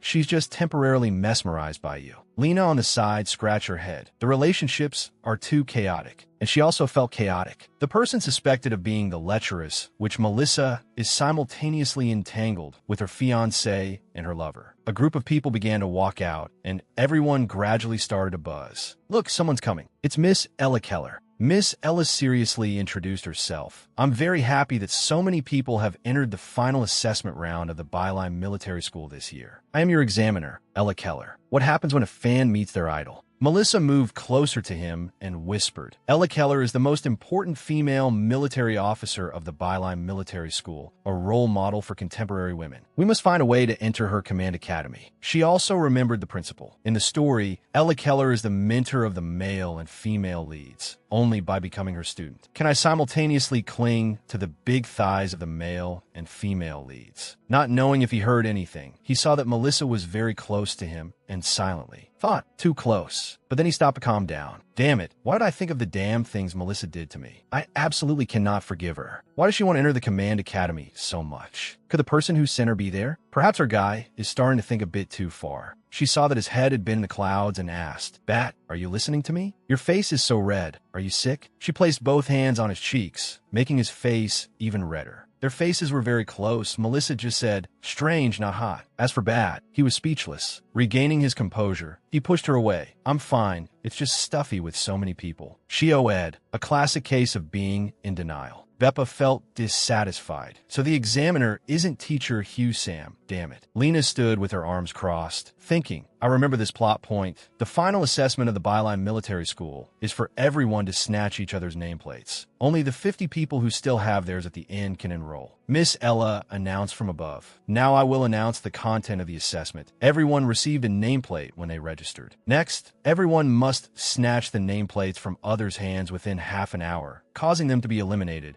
Only the 50 people who still have theirs at the end will be eligible for admission. Bep on the side suddenly spoke up. Don't worry. I guarantee you, I will help you enter the Alchemy Academy smoothly. Hearing that, she was quite surprised and asked back, Who are you really? She thought to herself, I only awakened the plot related to the main characters. I have to rely on my own strength to supplement the information of the entire complete story. Beppa also admitted his identity. I'm like Edwin, a student of the Byline Military School. My full name is Peppa Lim from the Alchemy Academy. He held out his hand and continued, Our academy warmly welcomes new students with strength like you. Please join us. She looked at the hand extended to welcome her. In the original plot, I joined their command academy because the male lead, Edwin, helped me. In this life, if I want to change my destiny, I can't revolve around the original plot. After thinking for a while, she also replied, Please guide me more. In her heart, she thought, I must join the Alchemy Academy, change my own destiny. Both Siren and Set ran to her, Sid spoke up. What should we do, Ma? Sis, it's actually snatching nameplates. We are not qualified to participate. Melissa reassured. Don't worry, I will persevere until the end. In her heart, she also reminded herself, I can't be careless. Otherwise, I won't be able to cling to the big thighs of the male and female leads, and I will die. Both male companions wished her well. Siren spoke. I will pray to the gods for you to win. Set was not to be outdone. I will also be on the sidelines cheering for you. She hugged the two of them. Thank you, my darlings. She didn't think they would be so loyal. It moved her. How did I get two such loyal and trustworthy servants? Perhaps everyone forgot about one person. Bat only then spoke up. It's okay, sis. He held out a nameplate. I also registered for the assessment. Seeing that, the two of them were dissatisfied. Siren spoke first. A little noble like you is so cunning. Set continued. You actually went behind our backs and secretly got ahead of us. She was also surprised. Huh, when? He also replied, when you and Foster were standing there chatting. He held her hand. Sis, although I'm weak, I will try my best to protect you. He told himself. Luckily, I was smart and registered early. Otherwise, I wouldn't have been qualified to participate. And if so, I wouldn't have been able to enter Miss Ella's Command Academy. She looked at him and called out, Bat. He replied, Sis. The scene was very romantic when suddenly Foster came and cut off the conversation. Hey, did you guys forget I exist? I'm also taking the test to protect Melissa. Bat was really angry and just wanted to throw him far away, this lingering ghost. The group of nobles, after hearing the announcement, surrounded Lena. Get rid of the women and children. The one who bullied Lena at the beginning spoke. We meet again. Obediently hand over your token. He said with contempt on his face. Then kneel down and lick my shoes, and I might spare your life. I'm sure she's so scared of you. It seems last time was too light. You still haven't learned your lesson. Beppa turned to ask, who is he? Lena said with a fed-up face, a piece of trash. Hearing himself being insulted, he yelled, you dare to insult me. I am the 8th prince of the Green Forest Kingdom. Lena looked at him, trying to recall who he was. The Green Forest Kingdom, a vassal state of our Desaragna Empire. It is said that this country always likes to show off the Empire's banner everywhere, and the Empire is dealing with it. He said smugly, are you scared? It is your good fortune that I like you. After all, I will be marrying the Imperial Princess in the future. Country. Suddenly, someone spoke up. A prince as ugly as you can only dream. It was none other than Melissa, with Bart and Foster walking beside her. She scoffed. Never mind a princess. Even an ordinary person like me wouldn't like you. Melissa stood protectively in front of Lena. Lena was surprised. It's her. Although she was helped, Lena was also very wary. Why is she helping me? Beppa looked at Foster and asked, Edwin, what are you doing here? I'm telling you, this woman is the one I've chosen. I won't give her up to you. Hearing this, Foster replied, don't worry, I won't be two-timing. Bart, standing by, was astonished. What does that mean? This is a fight to the death with Melissa, so why am I not happy? Because you're jealous. Melissa patted Lena's shoulder and suggested, Miss, I see you seem to be a target. Do you want to team up with me? She continued, we are both girls. We will definitely get along better than with those stinky men. And by the way, I'm also very good at fighting. She rejoiced inwardly. I was just looking for an opportunity to increase my favorability with the female lead. And isn't this a fool knocking on my door? A beauty. Those nobles saw a beautiful girl like Dog See a Bone, extremely interested, extremely annoyed. Bart glared a warning. Look again, and I'll gouge your eyes out. This made the group of nobles a bit intimidated. He turned to look at her. Why doesn't this Melissa know anything about her own beauty and goes around flirting everywhere? He cursed inwardly. So annoying. Has anyone even done anything? Has anyone even done anything? They just like her on their own? Lena happily replied, okay. She thought to herself, since she came to me, I might as well confirm if she's the villain or not. The naive Melissa rejoiced. She agreed. This is going too smoothly. The two were like polar opposites, one light and one dark, yet they shared the same goal. Melissa spoke up. Now let's deal with this bunch of annoying pests. Lena was satisfied. I was just thinking the same thing. And so, the two girls charged forward together. Just as Melissa said, she really knows how to fight. As for Lena, it goes without saying, she beat that scumbag until his soul seemed about to fly out of his body. The three men stood by and watched. Potter nudged Bart as if to tell him to pay attention. Oh my, this is too tragic. The new student enrollment rate this year has hit a new low. Beppa just thought, women fighting is so scary. Bart immediately dodged the recent touch, giving a light warning. Stay away from me. Beaten to a pulp, he immediately knelt and begged. Don't hit us anymore. We surrender. We'll voluntarily hand over our tokens. If they had been this obedient from the start, they wouldn't have been beaten. He knelt and offered the nameplate, but for her, it was not enough. She said in a commanding voice, handing over the nameplate is not enough. You all must also apologize to this young lady. He screamed, don't you go too far? I am a prince of country. In his heart, he was unwilling, apologizing in front of so many countries. Where would the face of our green forest kingdom go? She patted his head like a master petting their puppy, and it seemed he liked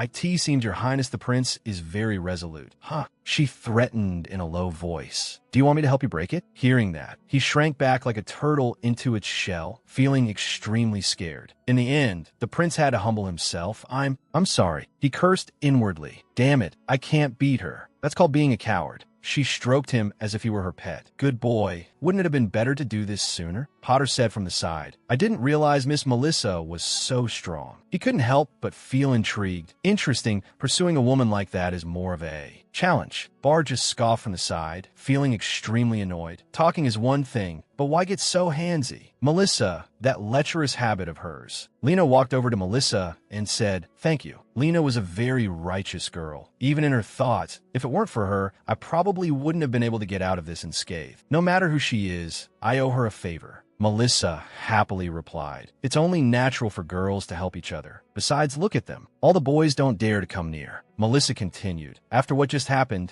they won't dare to try and snatch our nameplates anymore. Seeing this, Lena was very happy. Lena extended her hand, introducing herself. My name is Lena. It's a pleasure to meet you. Seeing this, Melissa's eyes lit up as if she had won the lottery. I can't miss this opportunity. She shook her hand and also said her name loudly for the other to hear. Melissa. She couldn't be happier than at this moment that, oh yeah, I've successfully changed the plot and gained a female lead's favor. Next, I just need to get into the same academy as the female lead, continue to increase her favorability, and my survival will be within reach. Clap, clap, the sound of applause. It turned out to be Potter. He spoke up. My, what a spectacular match. He expressed his wish. Miss Melissa, you absolutely must join our command academy. Before he could finish his sentence, Bart ran over and cut him off. Sis, are you hurt? This made Potter raise an eyebrow. She patted his head to reassure him. Don't worry, I'm fine. She felt very touched by her little boy. Sob, sob. He really is my little puppy. So warm. He didn't like this very much, but still replied, you're really amazing. He didn't feel happy inside. I really want to chop off this hand. It touched another man, and then touched me. It's nauseating. Beppa, who was on the side, finally spoke up, and all eyes turned to him. Fellow student, our Alchemy Academy also welcomes you to join. He continued, more choices mean one more path. Please think about it. Foster on the side was also not happy, cursing inwardly. Little devil, I'm not dead yet, snatching someone right in front of me. She shyly refused. I'm sorry. I've already decided to join the Command Academy. Actually, I like it, but I'm also afraid my little life won't be safe. Sob, sob. I don't get to choose. To survive, I can only stay with the male and female leads. Hearing this, Bart ran over and hugged Melissa's arm. Then I'll go with you. I'll go to the Command Academy too. Of course, that was not all. He had other thoughts. I can't let this guy with bad intentions have any chance. At all. Only then did he startle and think back. Wait, I came here to investigate the person behind this. Addicted and still shy. Why does karma not spare a single blow? She turned to look at Lena and said, Miss Lena, she said with a hopeful tone, from now on, we'll be classmates in the same academy. She was very satisfied in her heart. The path to clearing my name is long, with the female lead by my side. Lena's reply was like a bucket of cold water on her face. I'm sorry, Miss Melissa, I've already joined the Alchemy Academy. Like a bolt from the blue, Melissa screamed, What? Teacher Ella now stepped forward and announced, the final assessment of the Byline Military School is over. With her dignified appearance, she continued, all candidates holding a nameplate, please gather here immediately. Before all the listening eyes, she officially announced, congratulations on passing the final assessment. Like a strict teacher, she instructed, the Byline Military School has the combat, alchemy, command academies, and so on, and now everyone can choose for themselves. The students below cheered. I want to join the command academy. Me too. Potter immediately turned to taunt. Little devil, it seems you guys have lost again this year. Beppa refused to lose. Recruiting talent is about quality, not quantity. Quantity, he was still full of confidence, proud to have Lena by his side. Miss Lena can take on 10 people by herself. Our Alchemy Academy is the real winner. Melissa quietly looked at Lena from the side, not knowing what to say. Her face showed a thoughtful expression that in the original story. The female lead had the title of the female warrior, in my memory, she always charged to the very front lines of the battlefield. She couldn't help but think. Everyone knows the importance of an excellent commander in a battle, yet she deviates from the original plot and chooses the Alchemy Academy. She held her head in frustration. "Oh, Mr. Plot, are you still online?" Bart had been looking at her for a while, and her expression made him have a deviant thought. Why did Melissa's face turn so ugly when she heard I wanted to join the Command Academy? As expected, she has a secret. She wants to kick me away. I absolutely won't let her get her way. Ella called out to Potter, startling him as if his soul was being summoned. The Command Academy has the highest number of recruits this year. So next, I would like to invite the representative of the Command Academy, Edwin Potter,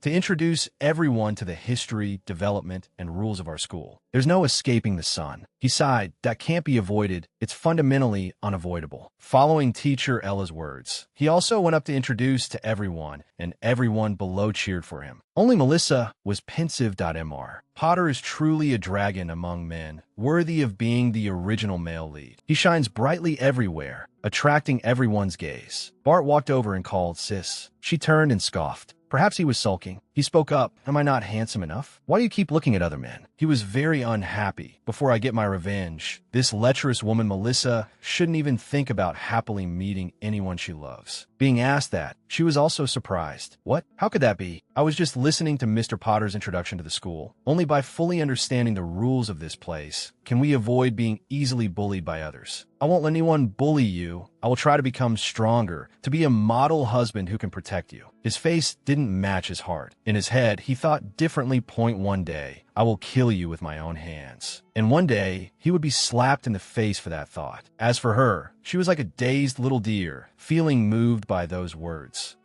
Changing the plot was indeed the wisest decision. I dare not imagine how many fatal consequences it would bring me if, in the original story, Bart, who hated Melissa the most, lived to the end. Perhaps Potter's speech was coming to an end. Next, all new students need to move into the unified dormitory and begin the 7-day entrance training. Hearing that, she suddenly remembered, I almost forgot Bailai's training is not that different from modern training. In her mind, she began to consider her next plans that I can use these 7 days to live with the female lead and increase our bond. I can also take this opportunity to completely sever my relationship with Bart, match him with the female lead, and completely go against the original plot. Bart came over and said, "Sis, I've asked around, family members can live together, so we'll be in the same dorm." Hearing that, she immediately objected, "No way." Patting his shoulder, she spoke, "Bart, you're a male student. Male students should live with male students." He calmly replied, "But I'm more used to sleeping with you. I like hugging you from behind every day, smelling the scent on your body." Before he could finish, she covered his mouth. "I know, don't say any more." She felt helpless. Does he want to hear what kind of indecent things he's saying? Lena, who was nearby, more or less overheard their conversation. Melissa immediately turned to call her, "Miss Lena." Lena said nothing, her face showing a question mark. Not missing the opportunity, Melissa walked over and suggested, "You and I are the only 2 female students entering Bailai Academy. Let's be neighbors and take care of each other." This suggestion surprised Lena a bit.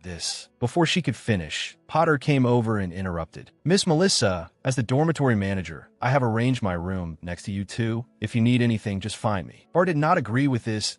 You're not even a new student. What are you doing living with new students? You're abusing your authority." She covered her face in helplessness. Do these goddamned people want to die, or what? I worked so hard to befriend the female lead, and now both the male lead and the female lead's fiancé are clinging to me. Lena saw this scene and became suspicious, telling herself, don't you dare think I have any intention of seducing your men by staying with them." In contrast to Lena, Melissa spoke up, "I just want to stay with Miss Lena." She couldn't help but think, "Female lead, you must see my sincerity." "Me?" Lena smiled and replied, "Okay, then please take good care of me." She wouldn't let this matter rest. If Melissa really is the villainess who killed my fiancé, I will absolutely not let them be together to prevent the tragedy from happening again. At the Bailai Military School dormitory, Melissa was amazed by the simple yet tidy room. She exclaimed, "Wow, this is our dormitory?" She looked visibly happy. The condition of this dorm, so much better than when I was in university, is all. Siren pointed to the bed, exclaiming, "The bed is so big." At the same time, ignoring everyone around, Seth was already enjoying that $1 million bed. Siren continued, "Being able to hear birds chirping every day is so blissful." Wait a minute, something is wrong. her face scrunched up. Wait. She sat on the bed, stunned. Why is there only one bed in the master's room? There's a servant's room, but no family room. This design is too unstable. She started to worry that it was so hard to get away from the forest, which I thought I could keep a safe distance from Bart from now on. She screamed in helplessness. Does this mean I have to sleep with him now? In her mind, an image of her sleeping soundly and intimately with him appeared. But it was not that romantic. What if Lena walked in and saw such a scene? It would be a great injustice to her. Lena would grab her hair, hold a sword, and shout, "Melissa, you lecherous witch, I will represent justice and eliminate you." Just thinking about it gave her chills. She told herself that, in no way, the female lead is right next door. If she finds out I'm sleeping with her fiancé every day, I'll be assassinated, right? Knock, knock. A knock on the door was heard, and a familiar voice called out, "Sis." It made her turn her head. Bart leaned against the door and said, "I've changed into the new school uniform." A handsome person looks good in anything. He knew he was handsome, but he still asked her, "Does it suit me?" A sucker for a handsome face is still a sucker for a handsome face. She covered her bloody nose with her hand and gave a thumbs up. Nice. She thought to herself, the appeal of a uniform is the strongest. He walked to the bed and looked at her. "Is this the bed for you and me to sleep in? It looks very comfortable, doesn't it?" She froze for now.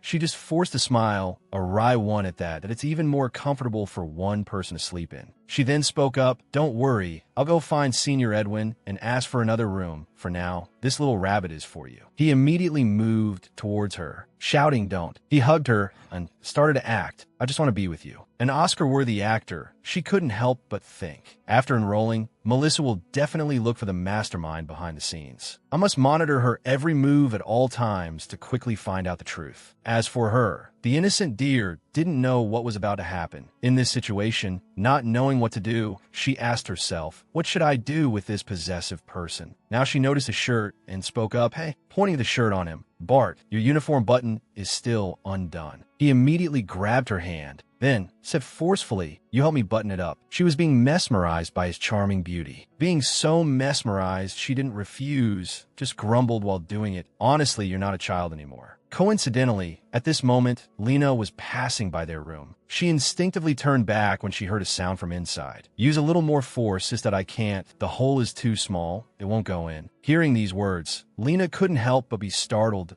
In broad daylight. What are they doing? Lena remembered her past life when Melissa forced herself on Bart. That in the plot where I awakened. The lecherous which Melissa simultaneously captured and forcibly possessed my fiancé. She humiliated him in every possible way until he couldn't bear the humiliation and died. Lena was determined. This time, I must help Bart avoid his fate in the original story. A voice rang out. "What are you doing here?" Lena was a little startled and turned to look Senior Edwin. She replied with some embarrassment, I was just passing by and heard a strange sound in the room. I wasn't eavesdropping." Foster approached the door to listen and see if Lena was right. He instinctively said, "There's nothing. Why don't I hear any strange noise?" Lena refused to stop, insisting, "There really is. It was very loud just now. I'm not lying to you." Seeing Lena like this, Foster was mesmerized that a beauty is truly a sight for sore eyes. Even her anxious expression is so cute. Foster turned to look at Lena, then let's knock and see. As he spoke, he knocked on the door. Lena let out a small sigh of relief. That's great, but I hope I can still stop Melissa from tormenting Bart. The one who opened the door was not Melissa or Bart, but Seth. He asked, "Are you two here to see my master?" Foster replied, "It's nothing. We just heard a strange noise in the room. Is Miss Melissa home?" Hearing Foster say that, Seth made way for them to enter, and they heard some kind of noise from Melissa's room. Seth immediately ran to open the door, shouting, "Master." In front of them was the scene of Melissa grabbing Bart's collar, as if she was about to do something. Lena was surprised by this scene, saying in a panic, "Miss Melissa." But Melissa was just as surprised when a bunch of people suddenly entered her room. Here we go, I know what these people are thinking. She could only point at Bart and say, "If I said I was helping him sew a button, would you believe me?" An awkward atmosphere surrounded them. Lena was the first to speak, breaking the silence. "Ahem, classmate Melissa. Lena said seriously, I think it's still inconvenient for a man and a woman to live together. How about Bart stays in my room, and I'll move in with you? She thought, this way, even if Melissa wants to make a move on Bart, I can control her in time. Just then, Bart tightly gripped Melissa's hand and spoke up, I object. Pulling Melissa closer to him, Bart continued, I have severe insomnia. I can't sleep without my sister. He was resolute in his heart. No one is going to mess up my plan and take Melissa away from me. Hearing Bart say that, Melissa immediately objected,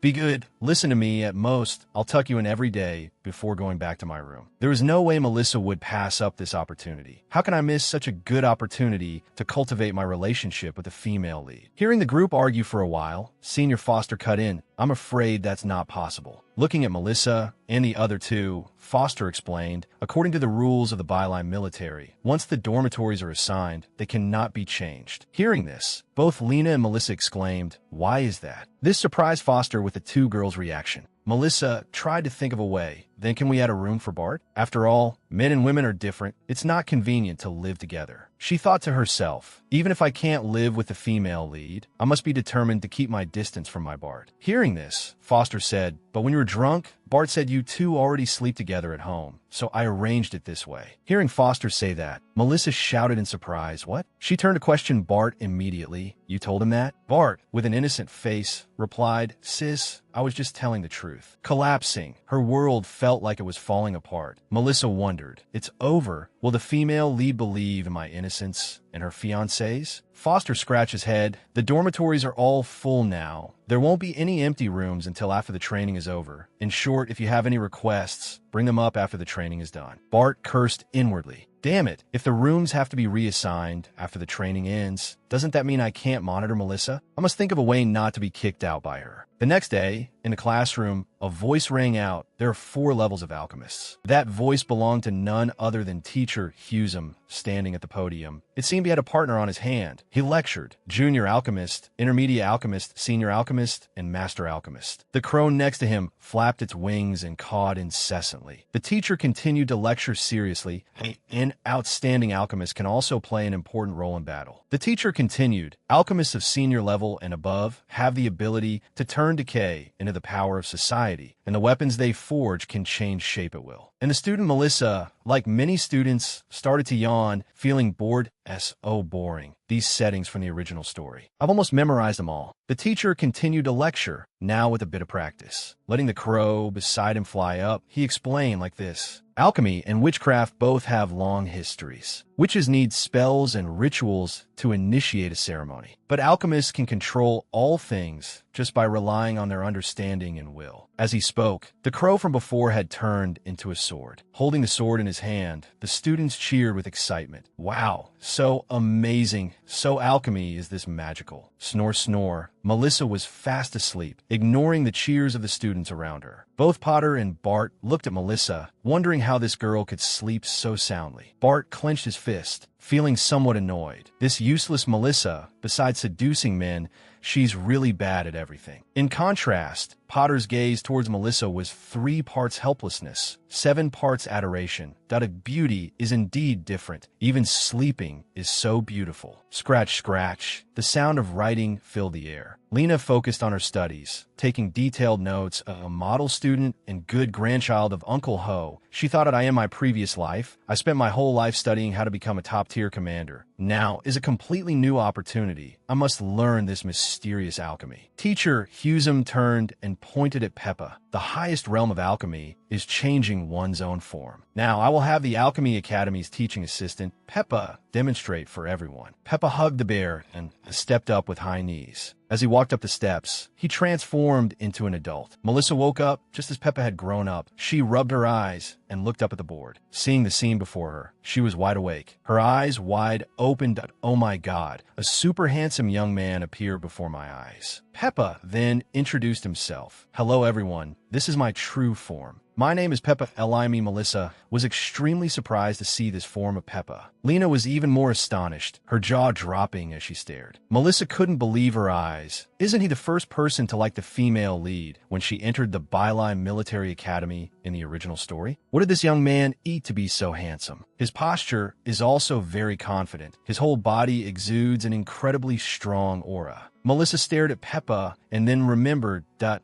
in the original story, after the first chapter, he no longer appeared. No wonder I don't have much impression of him. She remembered it was written in the original story. The first test of the training camp requires new students to form teams of 2 to go to the Chinga Mountains to find alchemy materials. Alchemy materials are usually elements that exist in nature. Lena and Peppa become teammates, losing their way in a heavy rain. They can only temporarily choose a cave to wait for rescue. And the scene from the original story appeared. It was when Peppa was injured and rescued by Lena, who led him to a temporary cave to hide. Peppa got a fever from being soaked in the rain, and Lena took care of him without leaving his side, causing this arrogant male student to develop feelings. Right? But life is never easy. Unfortunately, before this love could be confessed, Peppa had already died of illness. A rather unwilling ghost. Melissa kept looking at Peppa, who maintained that same posture, she thought. Logically speaking, Peppa is a fan of Lena, so with him dead, I have one less rival. She rested her chin on her hand, wondering with some frustration. But out of humanitarianism, should I really pretend to know nothing and not save a life? Not save a life. And just like in the plot, Teacher Hugh Sam spoke up. Next, you will form groups of 2 and go to Tan Kak Mountain to find alchemy ingredients and learn to use alchemy. Groups will be formed by drawing lots. Drawing the same number will form a group. Now, I will call out the names to come up. As she was resting her chin on her hand, a voice from beside her made her turn her head. Sister, it was Bat, looking very determined this time. Even if we draw different numbers, I will trade with someone else. I will be the one to protect you. Hearing him say that, she was very moved. Your kind intention is more than enough. Foster from behind also spoke up. I absolutely will not trade with you. This made the other 2 freeze awkwardly. They glared at each other, sparks flying. Bring it on. Let's fight to the end. Then both turned away sullenly. Only Lena had been showing a strange expression. Lena was a little worried. I remember now. The person who will become my teammate is Peppa. He dies in a mountain cave due to a high fever. She looked at Peppa. While looking, she thought, if I don't want his fate to be entangled with mine this time, I absolutely cannot become his partner. But the person who becomes my teammate, will they also die? She glanced up at the person above her with a hateful look. If I must choose one person to die, the evil witch Melissa. And Melissa was a target Lena wanted to aim for. Unaware, she just sat there looking towards the podium. Teacher Hugh Sam reminded them, by the way, this training session will last for 7 days, and you must complete the mission. Hearing this, the crowd buzzed. What is it? Teacher Hugh Sam calmly explained. To put it simply, the training has designed 7 different courses to train your comprehensive abilities, and the instructors will award stars based on your performance. You kids better listen carefully. Don't blame me if you fail. The teacher gave a gentle reminder. After the training, students with fewer than 3 stars will be expelled. The crowd erupted like a swarm of locusts.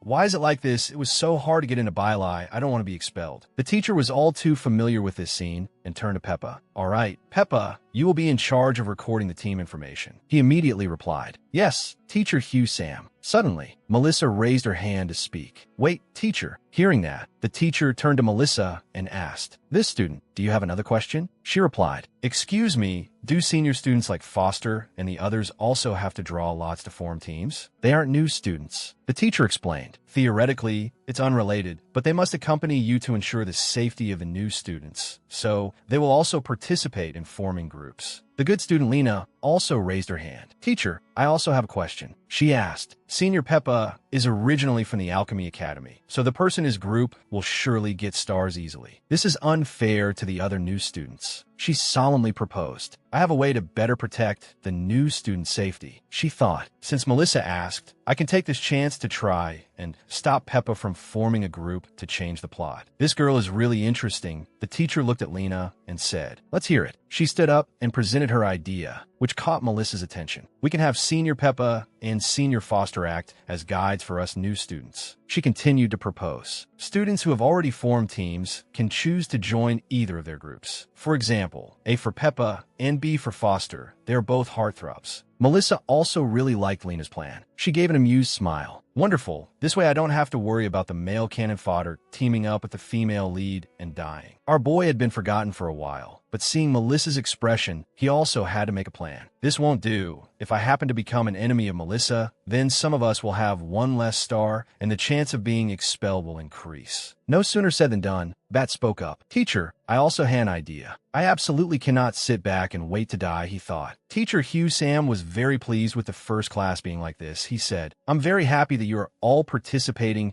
so actively in the first training session. Go ahead, student. Bat immediately proposed his idea. If the teammate I want is taken by another team, can I suggest competing to win that person back? Because among the students, there might be family or friends who coordinate very well together. Melissa focused her attention on Bat. He continued, and being grouped with a stranger, if they don't perform well, it could cause an outstanding person to be eliminated. Melissa praised him inwardly. This is the first time I've heard Bat speak so seriously. As expected of royalty, his thinking is more thorough than others. It seems Bat's idea was supported by many students. Teacher, I agree with the student's idea. I support it too. The teacher wasn't the authoritarian type who couldn't care for the students, so he agreed. If that's the case, then we'll respect everyone's opinion. Let's begin the draw. Melissa stared at Bat, making him a little embarrassed. He asked, Sister, is there something on my face? Why are you looking at me like that? She seemed a bit lost in thought, so she stared a little too long and quickly replied, No, I just think you're very smart. She sighed in relief inwardly. Luckily, I have no hostility towards him, otherwise he wouldn't even know how he died later. Peppa held the lottery box, calling out names one by one. Frank. The students also lined up for their turn. He looked at the list and read, Roger Gelt, and the next person he called was Melissa, clenching her fists, praying to her ancestors for protection, asking the universe to hear her plea. The time to test my luck has come. Draw the female lead. I must draw the female lead. Seeing Melissa, Peppa called out, It's your turn. She was a bit preoccupied, looking at him while thinking. This kid is really handsome. Luckily, the grouping rules were changed, so it won't cause him to fail right after the first training. Seeing Melissa staring at him, he gently reminded her, You're not drawing from my face, Melissa. She got flustered and said, Sorry,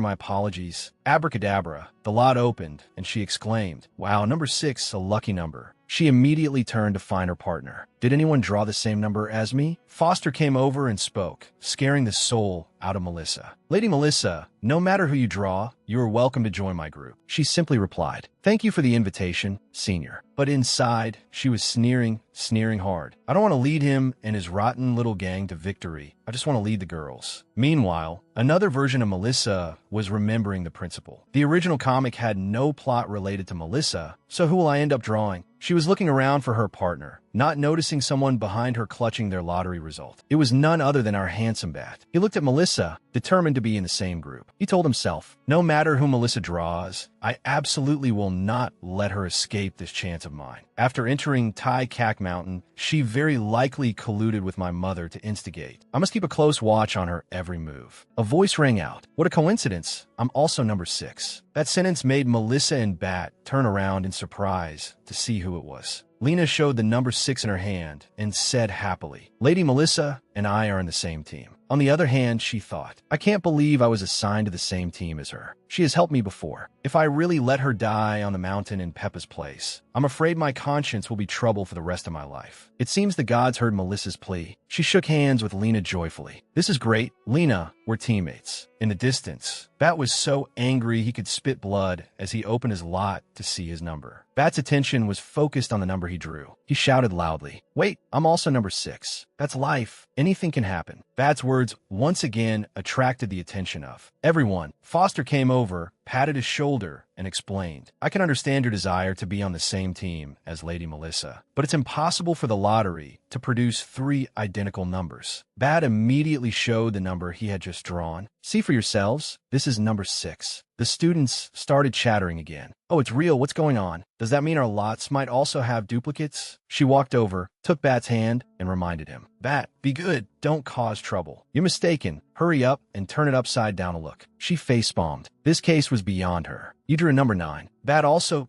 dazedly flipped it over and saw that it was true. Hey, come on, it can't be. Melissa was helpless. Please, don't come here and interfere with me building a friendship with the female lead. Bat, of course, wouldn't accept it, pointing at Lena and protesting. Sister, you're not being fair. If you flip student Lena's and your lot's upside down, they're also number 9. A voice spoke up. Everyone quiet down. Teacher Hugh Sam came over and said, if that's the case, the 3 of you will take a compatibility test. The teacher turned to Melissa and spoke. I invite student Melissa to set the questions. Best 2 out of 3. Whoever has the most similar answers to her will be on her team. This statement from the teacher surprised her a little. She looked at teacher Hugh Sam and asked again, a compatibility test? Foster chimed in from the side. Wow, I like this idea. Of course, it didn't stop there, he thought. This is a good opportunity to get to know the beauty. Bat walked over and gripped Melissa's hand as if going into battle. Sister, I will definitely win you back. He was quite confident, thinking, Melissa and I have been together day and night for 2 lifetimes. His confidence was through the roof. In this life, no one understands her and the witch of the forest better than I do. She can't hope to escape from me. Lena was no less confident. I have awakened the plot. When it comes to information about the witch Melissa, no one knows more than me. I'm sure to win. Teacher Hugh Sam then called out. Then, please, student Melissa, present your questions. She asked again. Any question is fine? Thinking of questions is hard, you know. She was smart enough to calculate a strategy. No matter who wins between these 2 in the end, I will offend the other. If I want to remain neutral, it seems I can only eliminate both of them. Hearing her, Teacher Hugh Sam also replied, that's right, any question. If their answers and yours are not the same, it just means your compatibility is not enough. Foster was just watching from the side. It was a good show to watch now. Her eyes showed she already had a question. All right then, my first question is, what wakes up earlier than a chicken, sleeps later than a dog, eats more than a pig, and works more than a donkey? The question made the 2 youths squirm. They had met their match, thinking it was a shrimp, but it turned out to be a prawn. All their confidence was shattered by this question. They both screamed. What kind of question is that? They both thought in a panic. I've lived for 2 lifetimes. How have I never heard of this kind of animal? In the plot that I awakened, there is no such creature. Did I remember it wrong? Not just them, the whole class was in an uproar. What is it, really? It's so strange. Teacher Hugh Sam had to speak up. Students, be quiet. Peppa turned to Foster and asked, hey, have you ever heard of something like this? Only Foster had a different expression, a complex look in his eyes as he looked at her, stuttering even in his thoughts. She. He stood looking at Melissa and wondered, how does she know about this? The compatibility question seemed to be for Bat and Lena, not with Melissa anymore. Both Bat and Lena gave the same answer. A magical beast. Congratulations, you both lose a turn. Melissa then said, what a pity, you both answered incorrectly. It's time for teacher Melissa's lesson. She announced, the correct answer is a corporate slave. Lena held her head in despair. Bat turned and asked, sister, what is a corporate slave? Asked in return, she stammered, it's what I used to be. Then she fell silent and dodged the question, asking the next one. Question number 2. This action was caught by Foster's eyes. The question she posed was, who stays up the latest, is the baldest, has the most complex expressions, and earns the most pathetic salary? Of course, both were stumped, sharing the same thought. What on earth is that? She was very pleased with this result. All right, you 2 don't know the answer again. It is Teacher Hugh Sam, knowing there would be no result, called out to her. No need to continue, Melissa. You decide for yourself who you will team up with. The teacher's words made her hesitate and think there was only one choice. Melissa had to weigh her options carefully. If Bat doesn't die this time, then the engagement between him and the female lead, Lena, will surely continue. Instead of improving the female lead's favorability by myself, why don't I take this opportunity to help this engaged couple? She turned to the teacher. Her chosen answer was, teacher, I won't choose anymore. I'll go alone. I think Bat and Lady Lena are a good match. They're suitable as teammates. Hearing this, Bat firmly objected. Sister, don't push me onto someone else. Inside, he cursed. Melissa, that wicked woman. How could she treat me like this? An opportunist strikes when the chance arises. Peppa approached Lena. Lady Lena, you are welcome to join my team. She refused bluntly. No need, thank you. I choose Edwin. Lena's words woke Peppa up. What? Seeing this, Foster taunted. Kid, you can't even keep someone from your own academy. He immediately retorted. Having more people doesn't mean you'll win. The more people, the harder the team is to manage. Suddenly, Melissa's hair brushed past Peppa as she called his name. Senior Peppa. She pointed to herself and said, I want to join your team. She thought, although the female lead Lena didn't choose him as a teammate this time, what if he still follows the script and dies an early death? The hero saving the damsel is old news. I'll be the beauty saving the handsome guy because she couldn't bear it. For such a handsome boy to die, It's better if I follow him just in case something happens. Suddenly, Foster approached her, his face full of killing intent. Melissa, I just heard your questions and found them very interesting. Can you answer a question for me? His expression made her nervous. Damn it, I was so focused on Bat and the female lead that I deliberately asked some questions from the modern world, forgetting that the male lead in the comic is also a transmigrator. She tried to stay calm and asked back, "What do you want to ask?" Foster leaned close to her ear. "I want to ask, what is the successor of socialism?" A question that made her freeze, not expecting him to ask that. She thought it would be, "How are you?" There is only one truth, and she has been exposed. She screamed internally, "I'm really exposed." The villain always dies from talking too much. It's truly an immutable law. She remembered the principle. At this point, lying and making excuses are useless. Although Edwin and I are both transmigrators, there is a fundamental difference between us. I am a real transmigrator, while Edwin is just a character set up by the comic's author. She suddenly realized something. If I don't reveal the truth and use this identity to get on Edwin's good side, it seems like a way to survive. In her mind, she was thinking about pairing Bat and Lena together. She thought, next, I just need to help the female lead Lena and her fiancé Bat fulfill their engagement. Not only will I not have to die, I might even be able to reach the pinnacle of life with Edwin. She confidently replied to Foster, "Yes, I am." Foster spread his arms wide, as if waiting for her to hug him, shouting, "Come on, baby." She also ran to hug him, and they both embraced with tears of joy, both saying, "Fellow countrymen, fellow countrymen." A slender hand reached out from nowhere.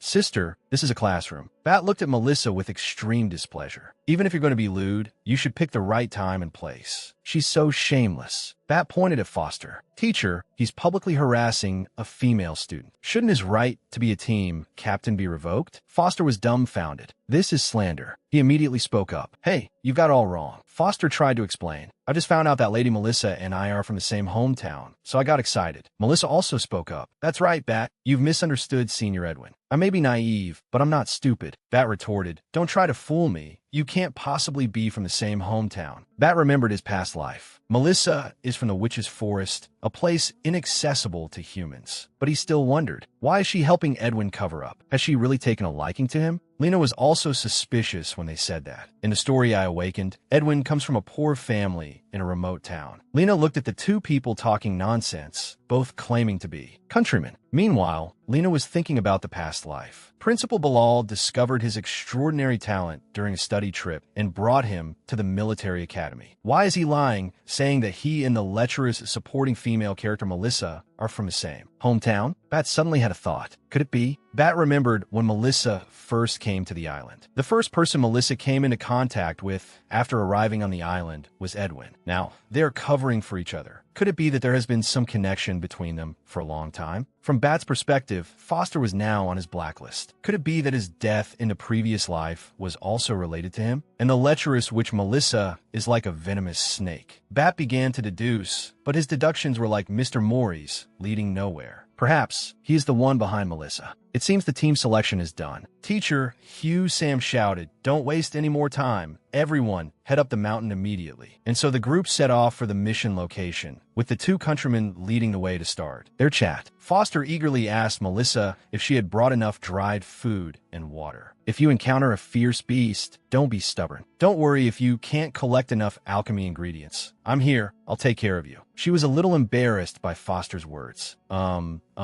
Senior is so good to me," he replied. "Although there may be many beautiful junior girls, there is only one of you. I can't lose you." Foster reminded Peppa, who was behind. "Hey kid, take good care of her." Peppa was annoyed. "She's my team member. Do I need you to remind me? Get out of the way." Foster waved goodbye and walked in another direction, a look of regret on his face. "Melissa, you must take care." Behind him was a person radiating killing intent. Bat punched a tree while cursing under his breath. He had been stewing in jealousy all morning and needed to vent on a tree. How can these two be so shameless? Aren't they looking down on me too much? Melissa, this promiscuous woman, she really doesn't refuse any man. It's infuriating to be angry and unable to do anything. Meanwhile, Lena stood by, watching the clown act like a fool. Of course, the behavior of those two caught her attention. Not only was the male lead Edwin fawning over Melissa, but even her own fiancé, Bat, was jealous because of Melissa. This is far different from the story I awakened. Would it go wrong? It was wrong from the very beginning. On the back of the mountain, Melissa stood like a leader and spoke up. There might be a storm. Everyone quickly gather the ingredients and then head down the mountain. This leader was a bit unskilled, so no one paid attention. Everyone was just focused on finding alchemy ingredients. Peppa, on another channel, sniped a little. Do you think you're a prophet? The sun is shining brightly. How can there be a storm? Peppa patted the bear beside him. As the team captain, I have to remind you, even though we're a team, you're the only one. Just standing here, sightseeing, without collecting ingredients. You won't be able to earn any stars that way. Melissa tossed her hair and walked away. Fine,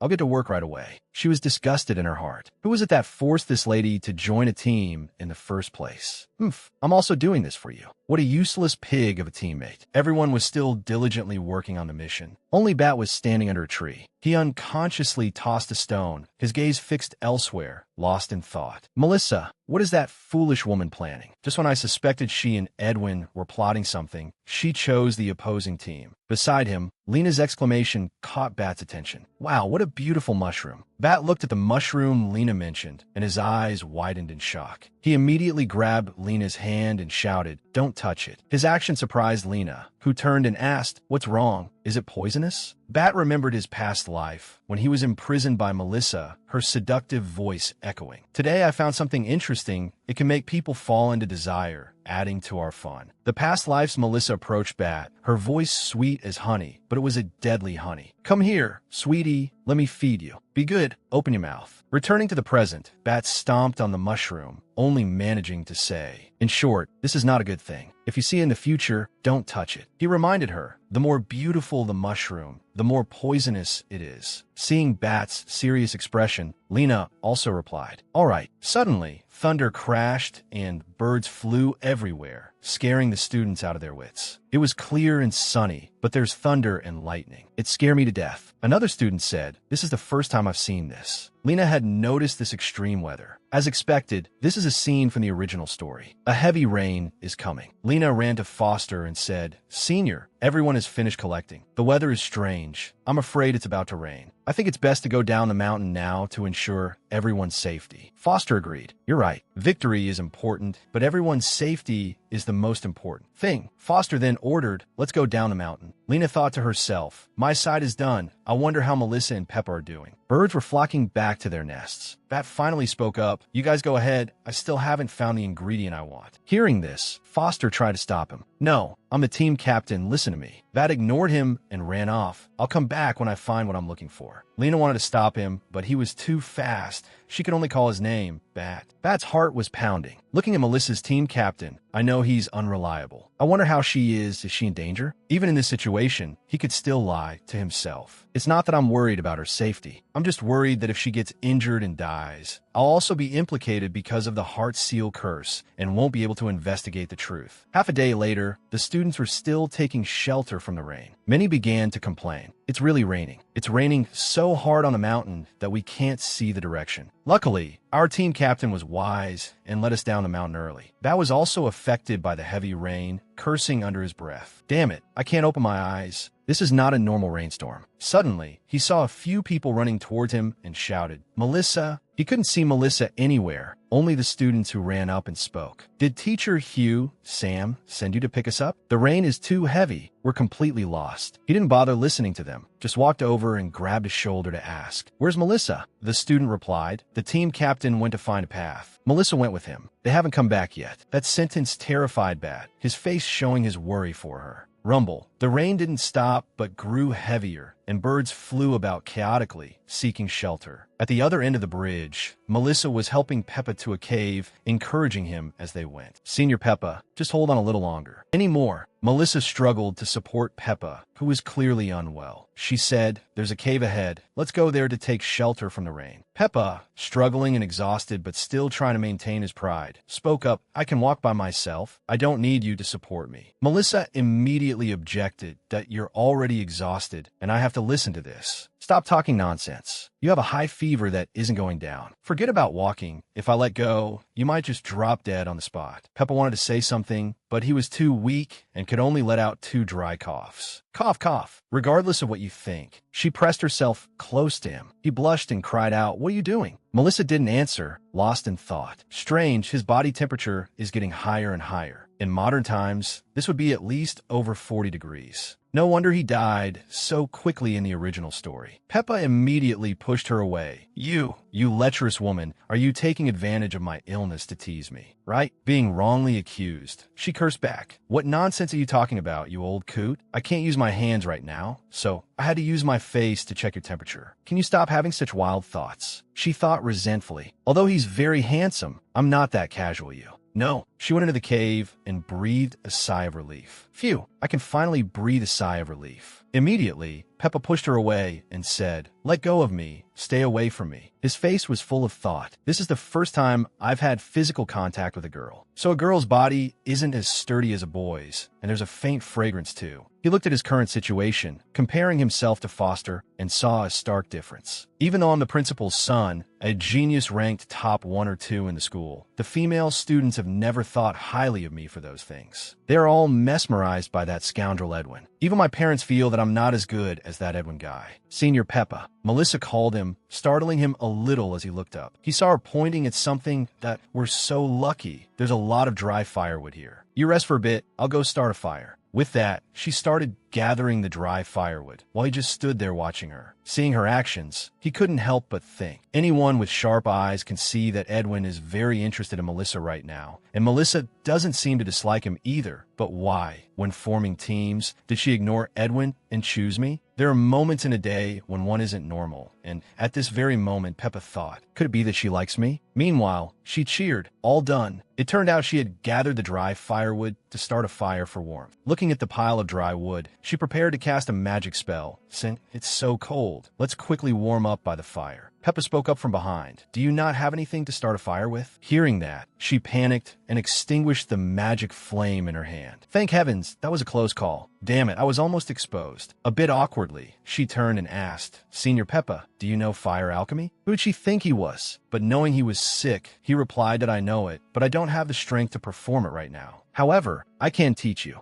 There are times when you know your actions will be fruitless, but you do them anyway. Hey, ha phew. In the end, it was more like clowning around than working. Looking at the motionless pile of wood, with no magic at all, she gave up on this one. Peppa coughed dryly, still trying to explain that, don't rush. Cough, cough. Fire alchemy is an intermediate level alchemy. Cough, cough. On a rainy day, the success rate is even lower. I'm afraid a beginner like you can't do it in a short time. As he finished speaking, he suddenly fainted. Melissa, seeing this, couldn't help but call his name. Senior Peppa. This situation doesn't look good, she mumbled. This fire alchemy is so troublesome. I should just use my own way. She chanted the spell, fire. As she finished, a flame flared up in her hand. She cast on the pile of wood, making it burst into flames. That's much faster. Alchemy sounds so tiring. Seeing that she had succeeded, she started to show off. Done. She went over to Senior Peppa to take off his clothes. His clothes are all wet. Taking them off will probably help them dry faster, right? Undressing him to the last layer, Melissa saw the senior's firm body and couldn't stop admiring it. What an amazing body. From outside the cave, Bart appeared, calling her name. Melissa, what was he seeing? A flame of anger appeared in Bart's eyes as he said irritably, What are you doing? Bart didn't listen to Melissa's explanation and said, Sister, I was worried about your safety, so I braved the rain to look for you everywhere. But here you are, doing depraved things with another male student. She was stunned to hear Bart say that. How infuriating. Who could stand this huge jar of vinegar? Melissa, this promiscuous woman, I really underestimated the speed at which she seduces men. I've seen it. Bart left resentfully in the rain that I won't disturb your good time. I'm leaving now. Hearing that, Melissa ran over to grab his arm, calling his name Bart. She shouted that you've misunderstood. Let me explain. She felt awkward about something. Wait, why do I have to explain? What am I worried about? Isn't Bart hating me and returning to the female lead side exactly what I intended? She pulled him inside. Come inside first. Don't stand in the rain or you'll get sick. Bart replied, Sister, you're a married woman now. To put it bluntly, this is adultery. You'd better give me a reasonable explanation, because I'm extremely upset right now. Let's see how you're going to deny it this time. Back inside, she explained that it's not like that. Senior Peppa has a high fever that won't go down after being in the rain. The rain was too heavy for us to find our way back. I was afraid his life was in danger. I only took off his clothes to dry them and keep him warm. Only now did she process what Bart had just said. Wait, when did we become husband and wife? I've been tricked by him again. Bart seemed to be somewhat convinced. Melissa probably isn't lying. He looks like he's about to die. Realizing he might be wrong, Bart turned to confess. Sister, I shouldn't have misunderstood you, but I get jealous when you touch other men. Let me do it. She replied, all right. The words came out of his mouth, but his heart still denied it. It's all just an excuse. I'm not jealous. I just don't want her to harm others. Bart went to check on Peppa's condition, with Melissa watching his every move. As he was about to do something, Bart turned and shouted at Melissa, "Turn your head, no peeking." Melissa obediently replied, "Yes. Why is she so obedient? Who's the boss here?" Bart stared intently, a scrutinizing look appearing in his eyes. Looking at the senior, Bart thought to himself, who says you have to take off all your clothes to dry them? I suspect Melissa just desires his body. He was visibly resentful. When I grow up, my body will be better than his. With that, he held out his hand and performed a magic spell. The magic enveloped Peppa and dried his clothes. When he was done, he said to Melissa, "It's done, sister. You can look now." Hearing that, she slowly removed her hands from her eyes. Quite surprised to see the senior's clothes were dry, she asked,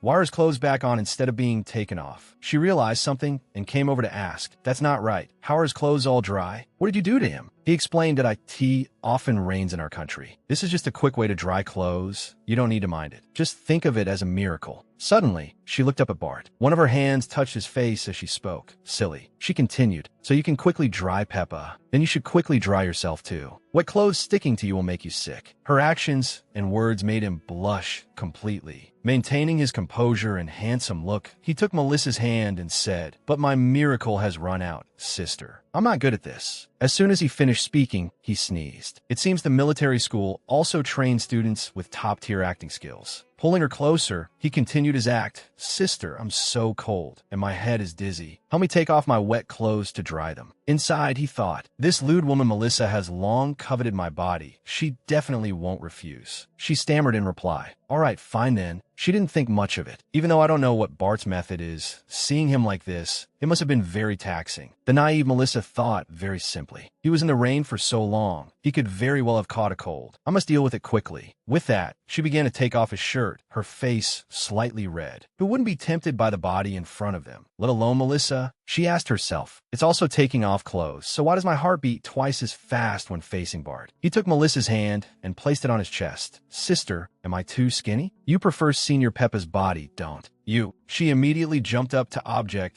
in, "Oh no, you two are different types." But no matter who it was, she couldn't deny it. "I like them all." Bart leaned close to Melissa and began to interrogate her. "What is your relationship with Senior Edwin? And why did you lie in class?" The handsome man ploy was in effect. He told himself, while Melissa is mesmerized by beauty, I must take this chance to trick her into telling the truth. She was a bit stunned to be spoken to like that. She quickly pulled Bart's shirt up, hastily explaining, "Senior Edwin has helped us a lot in the past, so I couldn't let him lose face." Bart grabbed Melissa's hand and asked, "Then why did you have to use a secret signal and hug in front of so many people? Is he also one of your secret lovers?" His face was filled with suspicion. The more I think about it, the more suspicious it is. Even if they're not on the same side, their relationship isn't normal. She pulled her hand back, embarrassed, and made an excuse that we don't have a secret signal. The hug is just a ritual of the witch's forest. She thought to herself, Bart doesn't understand the witch's forest anyway. A little lie should be able to resolve this crisis. Bart was skeptical.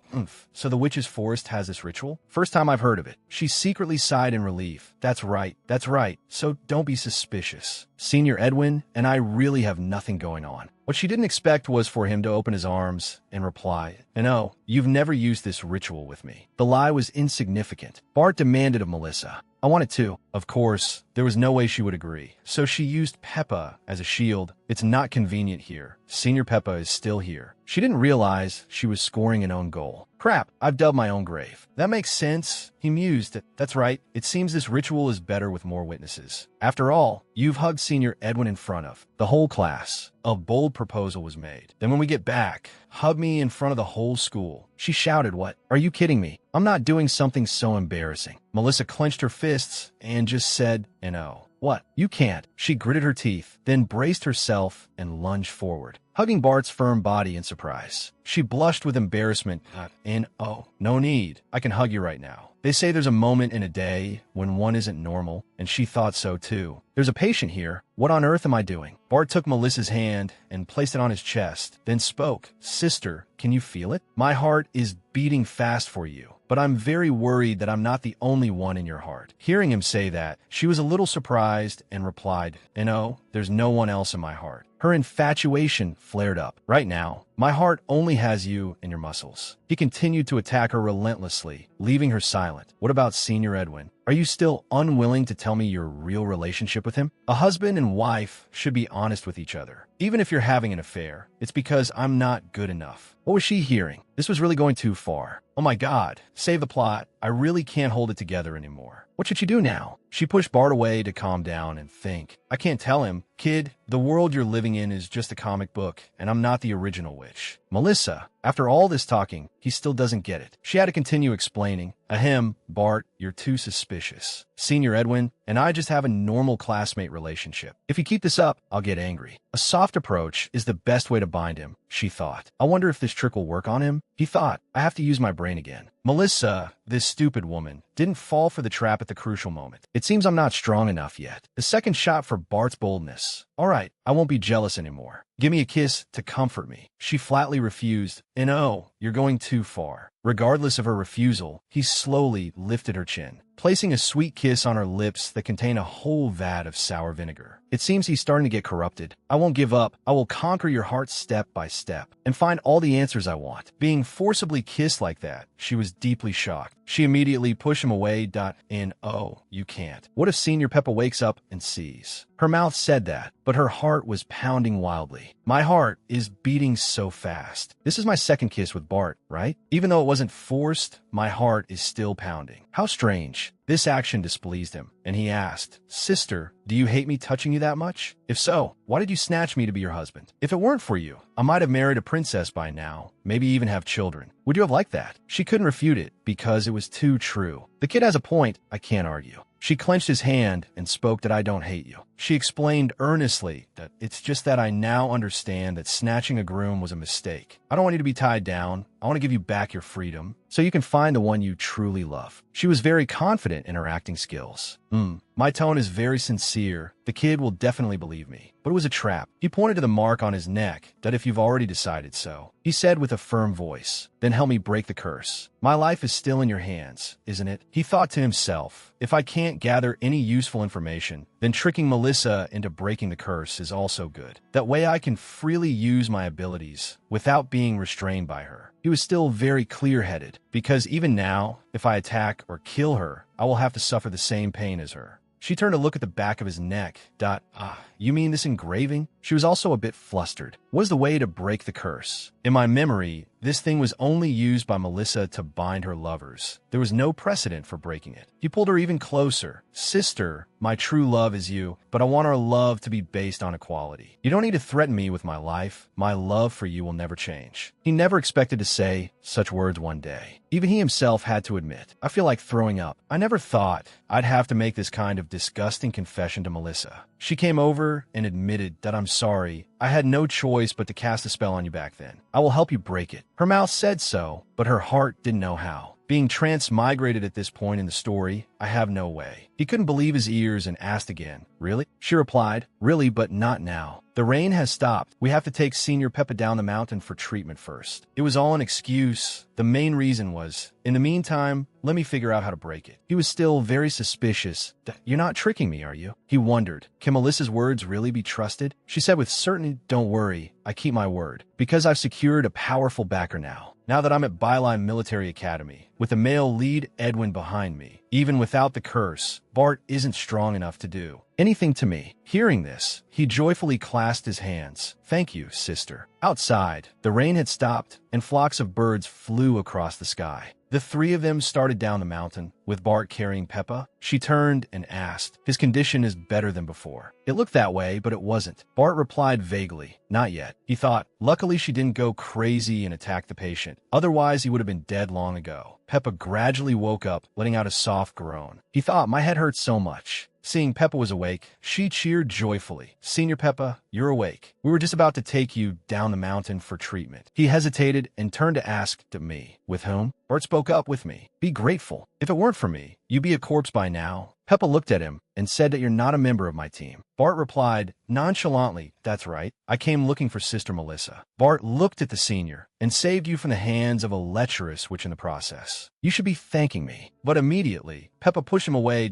I don't need help from an enemy. He was at death's door, but still prideful. Melissa ran to support him. Senior Peppa, my strength is limited. If Bart helps, we can get down the mountain sooner. I had a hard time saving your life. Don't push yourself anymore. Peppa turned and asked, are you worried about me? I really want to smack his head. She replied, that of course. She grumbled that I reversed fate and broke principles for you. If you die, how would it be worthy of my efforts? He didn't refuse her, just said softly, all right, I'll listen to you. Melissa turned to the big jar of vinegar over there. Hurry over here, Bart. He replied resentfully. All right, sister. The jar of vinegar crossed his arms and cursed silently. Damn it, this woman really thinks of me as a porter. And the way Peppa looked at Melissa was clearly problematic. In the end, he still couldn't escape Melissa's clutches. What a promiscuous woman. The sound of footsteps grew faster. Melissa led the way, encouraging Peppa. Senior, hang in there a little longer. We're almost at the foot of the mountain. Bart, beside them, gave a gentle reminder. Did you know because of you, my sister might lose the star in this test? But inside, Bart was secretly delighted. This is exactly what I want. As long as Melissa is at a disadvantage, I will have the upper hand. Melissa didn't seem to care much about her score. Hearing that, she replied that it's okay. I'm really not talented in alchemy. Peppa felt guilty that I'm sorry. There are 6 more rounds of tests. I will definitely help you get the star back. Bart was openly contemptuous. Humph, anyone can talk big. Who could endure this humiliation? He shouted, let go of me. He pushed Bart away. Peppa said, I want to walk by myself. Okay, if you insist. Meanwhile, Melissa signaled for silence. Shoo, don't be noisy. She was stunned by what was in front of her. Look, what is that? A bird was struggling in a trap, chirping as if to say, help me. Peppa went closer to take a look. It seems to be a young eagle. It probably fell to the ground while learning to fly and got stuck in the trap. It looked so pitiful. Melissa comforted it. Little one, don't be afraid. It just kept chirping. With boundless compassion, she said, I'll get you out right away. As she touched the trap, a few sparks appeared. It injured her hand. Bang! The bird jumped up, chirping twice. Bart suddenly felt a pang in his heart and cursed silently. Damn it, the heart curse. Peppa ran over to ask, Melissa, are you okay? She clutched her hand and replied that, I'm fine. Looking at her injured hand, she wondered what the hell was that? It hurt so much. Peppa explained, that's the